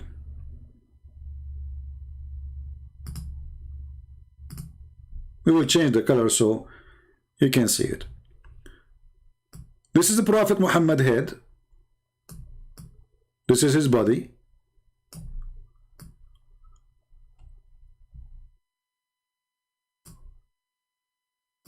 This is his feet. The Quran is under the pillow. Here. Behind. So the goat, she cannot eat it because the head is already on the top of the pillow and the pillow in the top of the Quran. Okay, so now how the goat, she will be able to eat the Quran? The answer is very simple. The goat, she jump on the top of the prophet. Let's make it a different color. Hold on. Let us use something blue. Oh, this is a blue. Blue is not showing really good here. We need different background. Let us make it a green maybe. So this is the goat in the top of the prophet.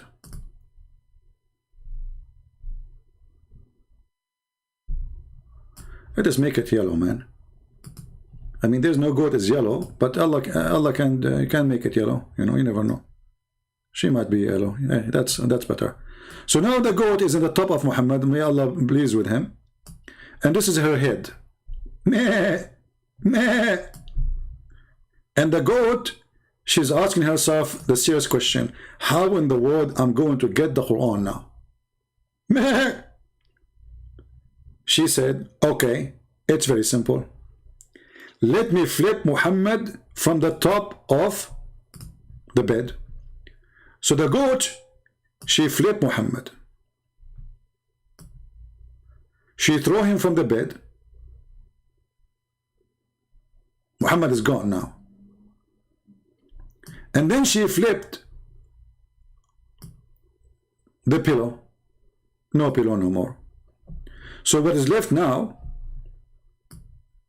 is the goat, and now the goat is chewing the Quran.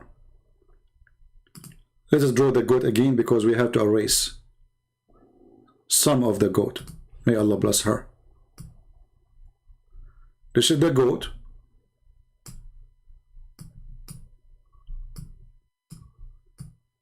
I know that my drawing is the best.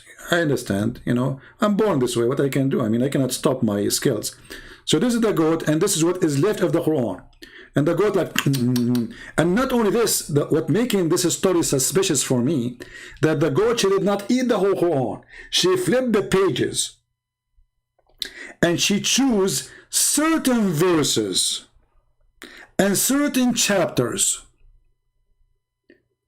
She did not eat the whole Quran. She is picky. This is why they call her at that time, by the way, the picky goat. Picky. She did not eat the whole Quran. She flipped, like she flipped the pages. page number 2, page number 3. No, not this one. Not this one. Not this 3. Oh, no, no, no, not this one. No, this chapter Al-Baqarah. No, no, no. Nah, not this one. Not this one. And she's using her tongue, by the way. If you think she can't flip the book, you are mistaken. Go watch the goats. So she was using her tongue, flipping the pages one after one. And because she speaks Arabic very well and she is very well educated, she graduated from the Goat Online University. She found the verse finally. Oh yeah, 10 times breastfeeding for adult. This is what I'm looking for. And then she ate the verses. And now the Muslim, they cannot find those verses no more.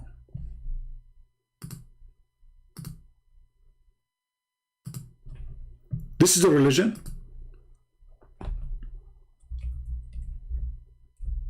Muslims, the goat, she ate the verse in the page. She did not eat the verse in your memory. Don't you Muslims, you say you memorize the Quran by heart? Did the goat eat your memory too?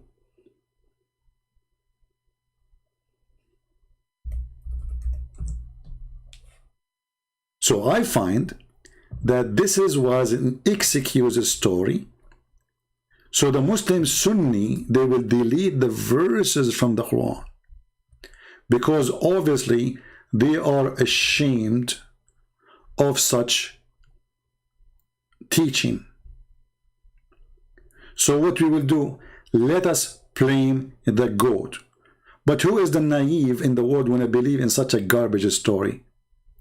The one who ate the Quran is you Muslims, not the goat. Because if the goat ate the verse, well, there is the verse still. Aisha, she remembered. The Muslim, they receive it. The goat ate the verses, but she did not eat your memory.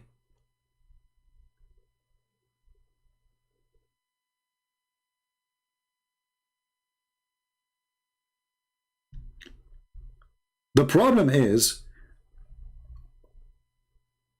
Muslims who they are ashamed of their cult. They are so desperate to find an excuse. So they come with the stories. It is humiliating even for the religion. It's so stupid. How in the world you want to say our book is protected, preserved, if a goat was able to eat it and now you cannot even recite the verse for me? Who as a Muslim can recite that verse? So what we say? Oh, the goat, she ate the book, brother. And to make it more stupid, the goat, she flipped the Prophet from the bed. She ate the goat in the top of the Prophet. She ate the book. So the story is disrespect to a man, they worship him as God. Disrespect to a God, they claim that he protect his book.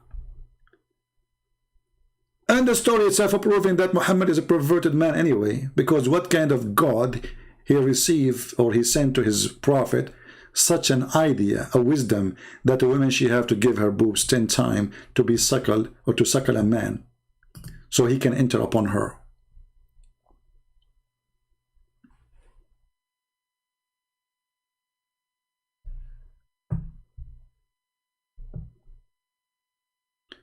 If anything was lost, it's built in mathematical protection. Did you calculate the verse of a 10 time breastfeeding? Mathematical protection. The mathematical protection Muslim they claim about is based on number 19. And this thing we can defeat in 2 seconds. You go to chapter number 1, verse number 1, you calculate the letters, you will see they are not 19. They are even 24, 25 at least. There we go. I change any Muslim to call me right now and we can calculate the numbers. Oh, we can calculate the letters right now and you will see it's a fraud. Even the Muslim, by the way, they say 19, chapter 19 miracle is a fraud. And the one who came with it, by the way, the Muslims killed him. Because even in order to make what he called 19 happen, he have to delete, not only wrongly to calculate the numbers, he have to delete verses and words from the Quran. That's why they killed him. The guy was killed in Arizona. And not only that, he came to be a messenger of Allah too. I never use the first verse. No, you have to, because this is the calculation based on verse number 1, Al-Basmala. Because all the division is based on number 19 in the Basmala. Yeah. You can open the website of the guy who come with this miracle, you will see it. The first verse he mentioned is this one. Bismillah ar-Rahman ar-Rahim. It's not 19. Do we have any Abdul? Chapter 79, verse number 30, does it say earth shake? No, my friend, nowhere it says that. Actually, all Muslim translations never say that. This is a fraud. This is a Muslim kid. He is like 21 years old. He was trying to refute me. He made a video saying that the word ha mean the shape of the egg. And then even Zakir Naik, he took it from the kid. But if you go right now, you will read any Islamic interpretation or even translation, you will not find any of them saying the word shape of the egg. Because there's no such a thing. The ha is the opposite, it's flat. He made it flat. You can go right now to the dictionary and you will see. This is why all interpretations saying he made it flat. The scholars who they are Muslims who speak Arabic very well and they are Arab, why they don't say what they are saying shape of an egg? Nobody says that. So this is the verse in the Quran. Open. Here we go. This is the website, chapter 79. And the earth after that he made it flat. Not only he spread, he made it flat. This is what the ha mean. The ha is, you see, like when your mother, she is making a pizza. She make the dough, and then there's a piece of wood. She push it in the top, round wood. She push it in the top of the dough, and she make the dough flat. That is what the ha mean. You can open the dictionary right now, and you will see. Here we go. This is the word. This is the word. You can copy it and take it to any Arabic dictionary right away. They lie. They lie. This is why if we go right now and we say, okay, let us see what the Muslim they say about this. Do they say this is the ha mean he made it egg shape? Nobody says that. This is a joke. Look, this is the official government website of the Kingdom of Jordan. This is the chapter 79.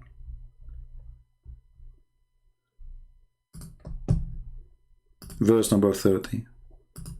They said the opposite. He said the earth made it flat. Read it. This is what the ha mean. He made the earth flat. Read it. He spread it out, the earth. He made it flat. Do you see it? So why, if the word is shape of an egg, they say he made it flat? Since when the egg is flat? Maybe after he cook it?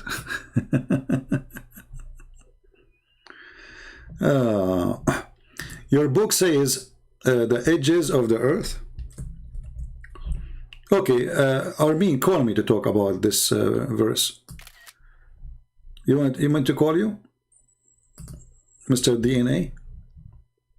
Do you like me to call you? I don't know actually if I block you because you're stupid. I think I blocked you. But just to show you how stupid you are. Your book says the edge of the earth. I want you to say in front of everybody that whoever says such a thing is stupid. Say it. Is that fair, guys? It's a challenge. I want you to say whoever says the earth has edges, he's stupid. I'm waiting for you. Armin.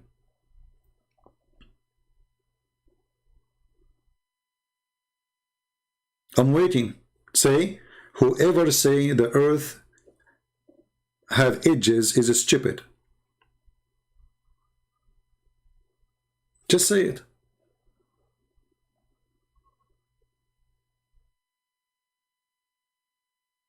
What happened? I'm waiting. Say it so I can put it in the screen.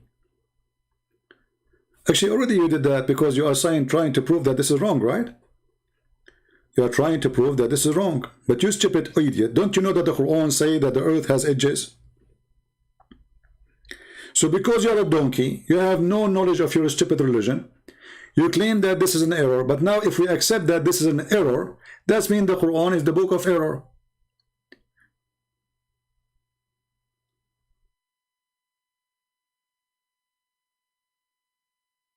Let's go to the Quran. We will ask you, Mr. Abu. Text me in Skype, Mr. Abu, so I can call you and you can tell me about your question, and we can enjoy your genius knowledge. This is the Quran, using the same word in the Bible. The same exact word.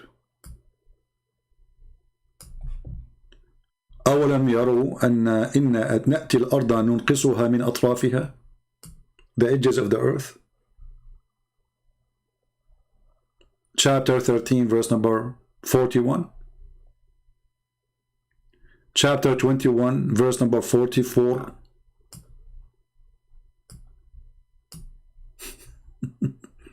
Are you there, Armin?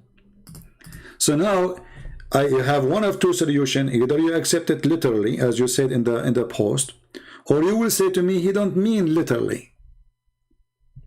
Are you there?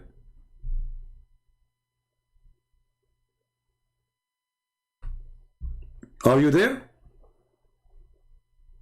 Is that literally or not literally?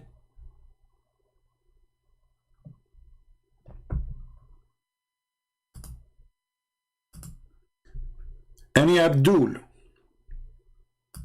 literally, you've been defeated. Literally, you've been humiliated. Don't forget to ignore what is between the bracket, because you are the one who taught me to ignore what is between the brackets.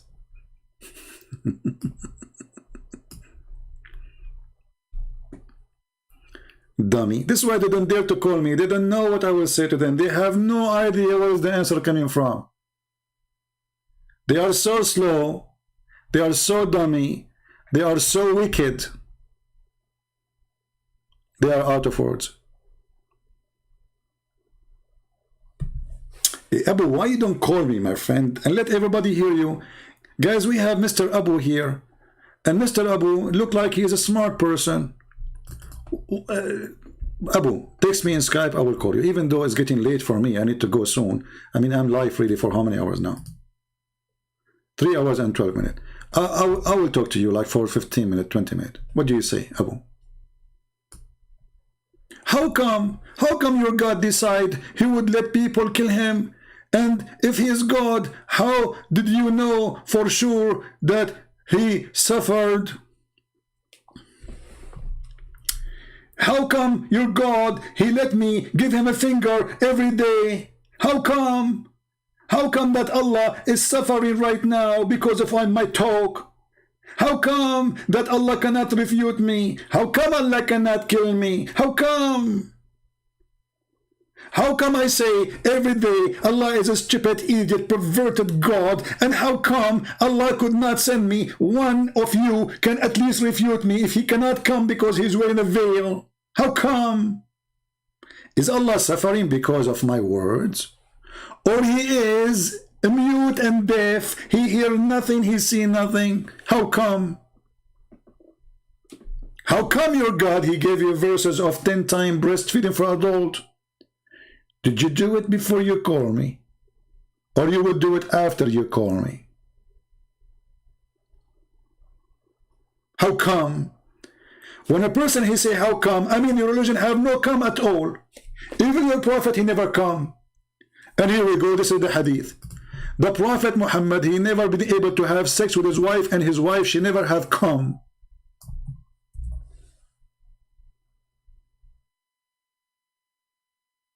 Once a woman, she wanted to speak dirty to me, and she said to me, I want you to come and meet me so you can come. I said, come where? My English was bad at that time, you know. I thought come like, yeah, okay. Some what? Where? Come what? Where? How? Who? What? Here we go. This is your prophet.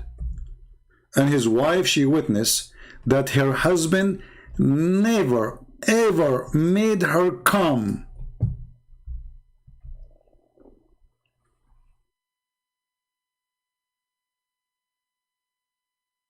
Read it. The wife of the prophet, she said to the prophet, her husband, do women even have this charge? How come? How come the prophet have the power of 40 men and boom boom, yet he could not make his wife come? Are you there? Mr. Come?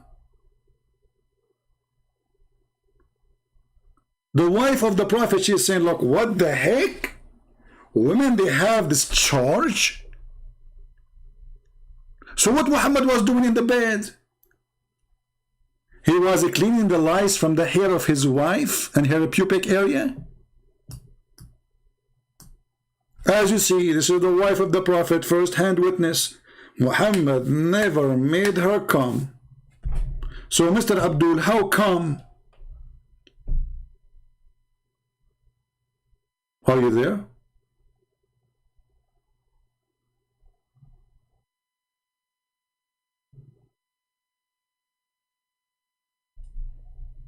Hello? This is the hero Muhammad who used to do F his wives, all of them in 1 hour. No wonder he do it in 1 hour, because he was doing nothing. He just shake hands. The hadith says that the prophet used to F all his wife in 1 hour. By the way, 1 hour sa'ah at that time is used for 15-20 minutes. I mean, it's going to take him more time to go between the beds. In 15 minutes, he can F 13 women. Are you a rabbit? And then we find that none of them have this charge ever. Zero. Imagine how embarrassing that a man, he speak about how powerful he is in bed, and then the wife, she speak about a woman, she ask him about, she come and she saw a liquid, should she wash it or not? Look at the questions, look at the clinic, look at the prophet, he's a specialist in vagina. And then the wife, she said, what? Women, they have this charge? Looking at the husband. The wife, she is looking at her husband saying, what the heck? I married an idiot. He don't even know how to make a woman come. I cannot find anything from the Quran. Okay, no, I am finding this from the Quran, because Abdul, listen. The Quran says, whatever the prophets say, you take. Whatever the prophets say, you take. So you cannot run away from it. Whatever the prophets say. This is Quran. You're a dummy. Literally a dummy. And I bet you never made your wife come.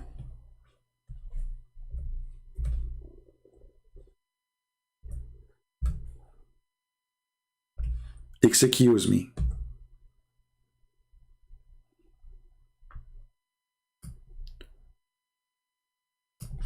This is your Quran, you idiot. Whatever the prophet he say to you, take it. So take what the messenger assigned to you. This is Quran. So any Muslim, he tried to save his ass by denying the prophet words. It doesn't work. It doesn't. You have to come. The prophet will never come, and his wife never come, and that explains why he never had kids, because obviously he never did it.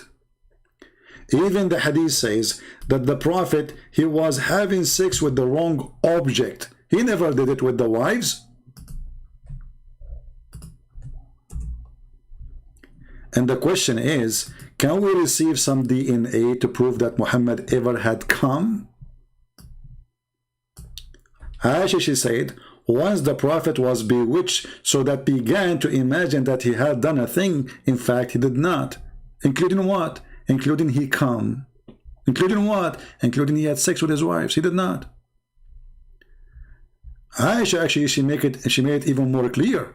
She said, the Prophet continues to such and such and such a period of time.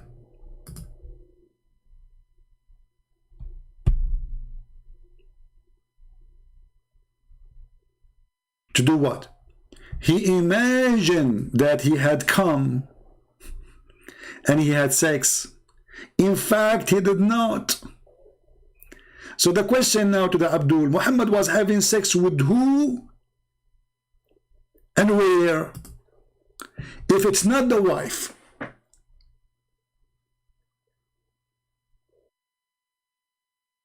the wife she's saying, or the wife they say, he did not come to us. Muhammad was doing it where? There's a cousin of mine, he is very heavy sleeping person. So once he went to the bathroom, sorry, he wanted to go to the bathroom at night. So he did it in the bathroom, you know, and he came back supposedly. And then when he lay down in the bed, he asked his wife, he said, honey, when we open the bathroom door, does the light come on by itself? His wife, she said, no, honey, that is the refrigerator. Do you think your prophet was having sex with the refrigerator? He thought it is his wife, like my cousin, who went to the bathroom, but in fact he opened the door of the refrigerator.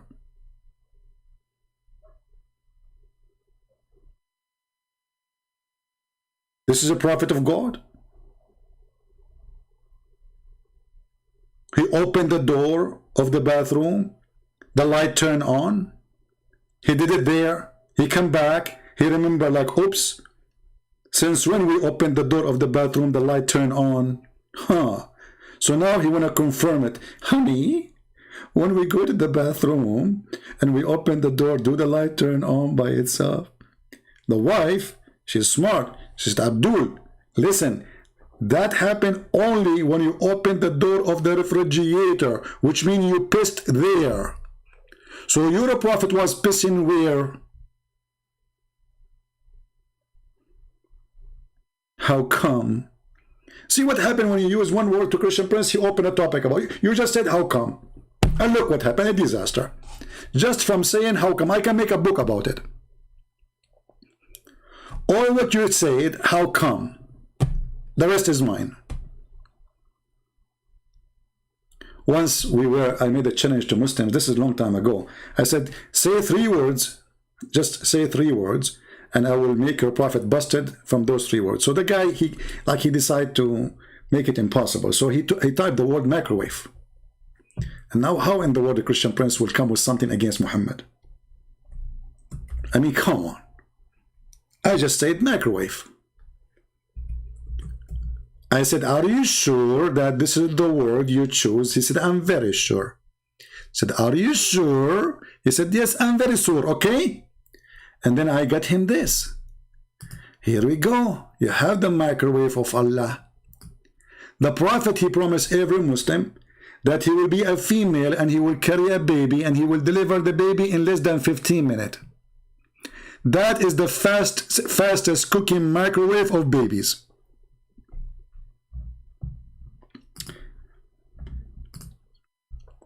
Abu saying, why your mind always speak about dirty stuff? Thank you, because my mind is full of Quran. It is your Quran keep speaking about dirty stuff. What kind of a prophet, a woman, she come to him telling him what happened between her legs and that she was masturbating, and she's asking now the prophet, shall I wash it? You have it last night and now you are coming and still wet there. And who is going to help you? The guy was sent by Allah. So Muhammad was sent by Allah to clean vagina, not to clean the earth from filth. Muhammad is a vagina specialist. Women do not know if they need to wash the vagina or not before Muhammad. Muhammad is the one who gave them the answer. Muhammad did not question her, saying to her, shame on you to masturbate, imagining a different guy. He was worried about her vagina being washed or not. The woman, she said clearly, she was masturbating, imagining things. Tahtalim. What Muhammad is worried about? Okay, now I think, let me see. Okay, no, this is disgusting. No, don't put your panty up. I thought it looked good. Don't it looks scary. Aisha, the one Aisha have is a lot better. No. Put your skirt again. Okay. So, okay, you go now, and you wash it. Okay, this is a prophet of God.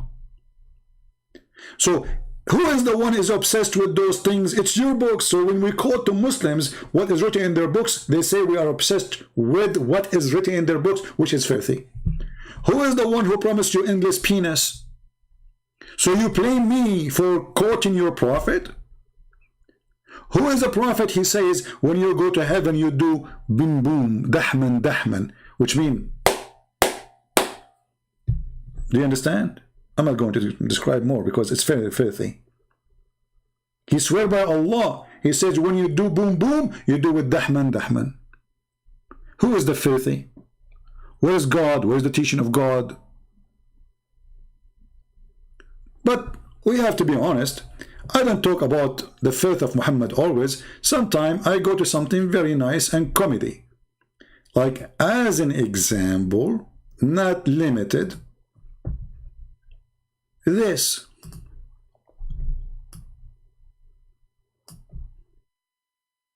Brother? And I was half in the shade and half in the sun. So my teacher told me that I shouldn't do that. When I asked for the reason, he said, because this is where shaitan sits. So he's asking me, can you elaborate? Yeah, I can easily elaborate. This is what the Prophet told us, alayhi salatu wasalam. There are so many things, Yahya. What the heck? So the Prophet is not only specialist in vagina, he's a specialist in not to sit half in the sun and half in the shade. Do you see how deep this religion is? This guy Muhammad is so good. Sitting once and I was half in the shade and half in the sun. So my teacher told me that I shouldn't do that. When I asked for the reason, the Abdul, he's saying, it says clapping in our doctrine. Abdul, I did not say clapping, you stupid idiot. I was showing you, I was making the sound of dahman, you idiot. So the guy, he thought we are talking about clapping. I mean, do you see the stupidity? We are talking about effing. Do you Muslim F by using clapping? Do you F by using two hands and you clap? So this is what you got from the sound I made, clapping? Turtle. Who's talking about clapping? You're a prophet. When he said dahman, he's speaking about how you will F violently. And he made a sound. The guy, he thought we are talking about clapping the hands. I mean, what's wrong with those people? This is what you got from what I say to you. So your prophet saying when you F a woman, you clap. Genius. What they feed them, how they grow them, what kind of light they see. Oh, the light which came from the vagina of Muhammad's mother when she gave birth to him, it reached all the way the palaces of Damascus. Even historian, by the way, they wrote about it. A light, strong light came from Mecca. The funny, nobody saw the light coming from the vagina of Muhammad's mother in Mecca, but they saw it in Damascus. Stupid cult. But brother, they're important now. Please, let us not to sit half in the shade, half in the sun, because this is dangerous. It's proven, by the way. I was sitting once and I was half in the shade and half in the sun. So my teacher told me that I shouldn't do that. When I asked for the reason, he said, because this is where shaitan sits. True. That's it. We cannot sit where shaitan sit. Okay, what if shaitan, he sat in the shade always? We cannot sit in the shade? What if shaitan, he sat in the sun? We can't go in the sun?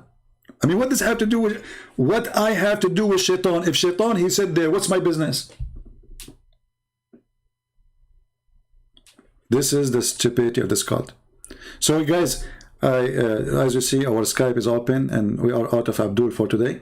Sadly, you know, we consumed all of them. You know, yeah, the goat ate every single Abdul left in the chapter of breastfeeding for adult. Alhamdulillah.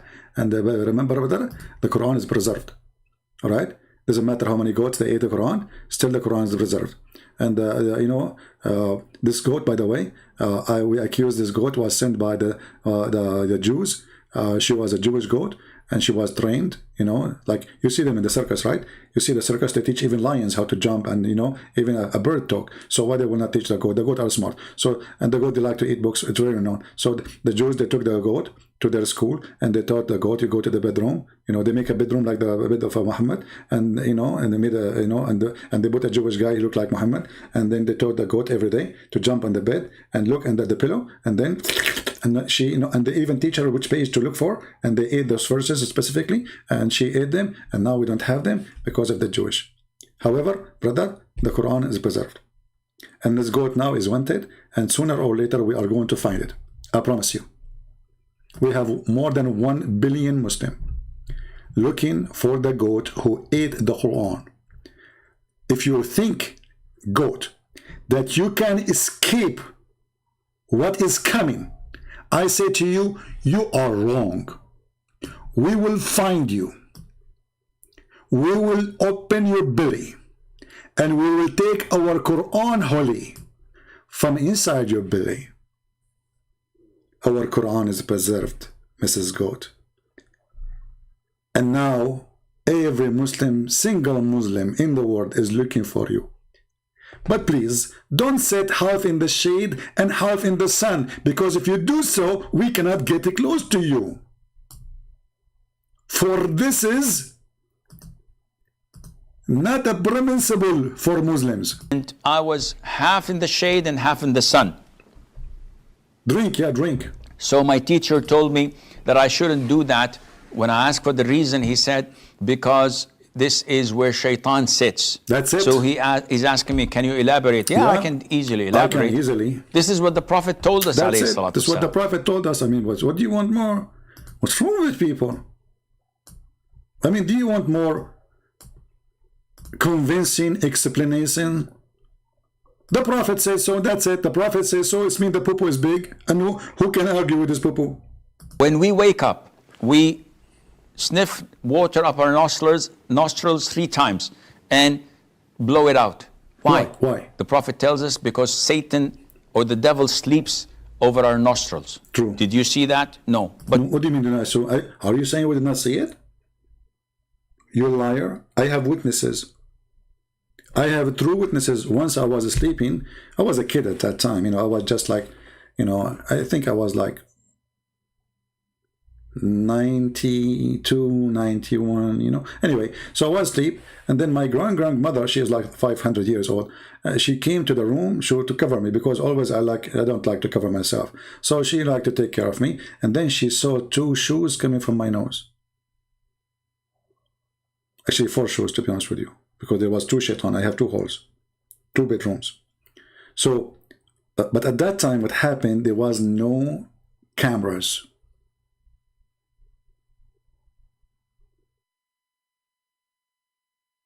And this is why we have a lack of evidence. But do we have witnesses? I have my grandmother. You know, once, just to show you the Muslims how desperate they are, once I went to a Muslim room, a huge chat room. And those Muslims, just say to them, somebody convert to Islam, they go crazy. So I type in the chat, I said, guys, did you hear the news? The Pope, the 3rd wife of the Pope, and his mother, who died last year, they converted to Islam today. Listen carefully. And I posted again, guys, did you hear the news? The 3rd wife of the Pope and his mother, who died last year, they converted to Islam today. The admin who was holding the microphone, he said, stop, brother, sister, stop. Allahu Akbar, Allahu Akbar, Allahu Akbar. Do you see the good news? Amazing, brother. The 3rd wife of the Pope and his mother, who died last year, they converted to Islam today. Please, brothers and sisters, please invite your friends. Allahu Akbar, Allahu Akbar, Allahu Akbar. And the chat room went so crazy. The chat room like already have like 900 people, you know, inside it. And there's They want so not. Takbir, Allahu Akbar, Takbir, Allahu Akbar. And then they want to give you the microphone to tell the news. But then one of them, he noticed, he said, oh, brother, stop. This guy is making fun of us. He said, the third wife of the Pope and his mother who died last year. What's wrong with you? Finally, they noticed after 5 minutes of a bragging like a puppy. Allahu Akbar, Allahu Akbar. Idiot. The third wife of the Pope and his mother who died last year. They don't have a brain.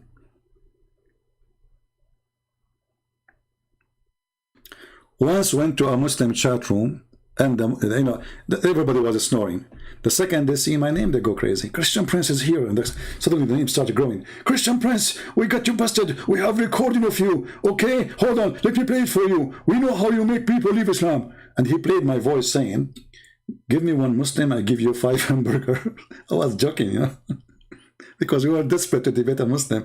Give me one Muslim, I give you 5 hamburger. So he played that. He said, Christian Prince, come and answer.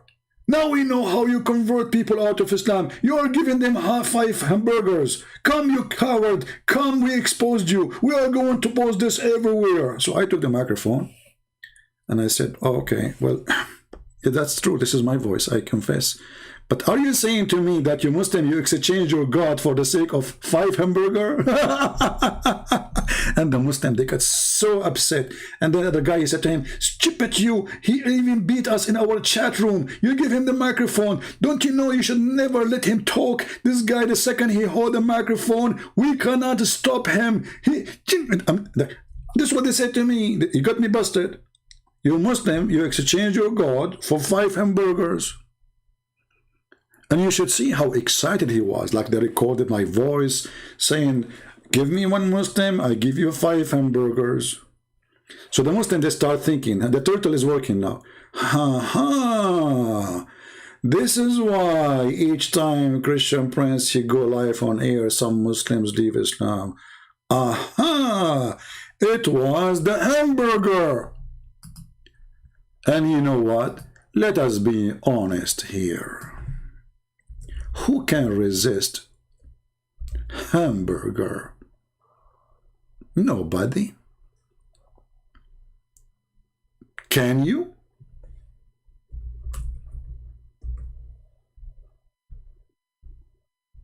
$5 hamburger? You know, Abdul, if I gave every Muslim 5 hamburger to leave Islam, I would be bankrupt. Long time ago. I would be homeless. I don't even go to the restaurant to eat in a restaurant. 5 hamburger to leave Islam. Who cares? Stay as a Muslim. I will keep the hamburger for myself. And how cheap this religion is, to the point the followers of Allah, they exchange their God with a hamburger. And by the way, is it like hamburger beef or hamburger pork? And just to be sure. People are now I'm getting hungry. Unbelievable. I don't know what to eat. I should buy some food. I am out of food. All right, guys. I just remember I did not eat since yesterday. So with hamburger, with the blessing of hamburger of Allah, I hope we have a good time together, and we did enjoy it. Don't forget to leave your comment, because the more comment you make, the more we know that you are involved and you are thinking, and you are not a hamburger yourself. You are not a turtle. We don't want turtles. We have enough in this earth. We need people who use their brain. So use your brain. Think, involve in the conversation. Give your opinion. Don't be a turtle. Be a brain of a human being. Use the gift which God, He gave to you. With this, I say, may the Lord bless you all. And until we see you soon again, Christ is Lord. Islam is a fraud. Islam is a scam. And we prove it every day. Thank you.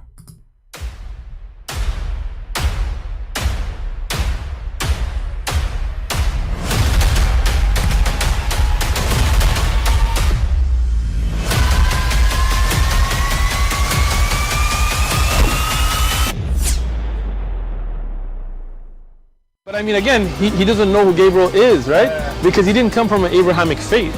The people of Mecca were pagan. Quran is mentioned, if this book was from other than God, they would have found in it many contradictions. If a book is without contradictions, that has no bearing on whether it comes from God or not. I've had phone books that are inerrant, but I certainly don't think God gave them. That we believe without understanding.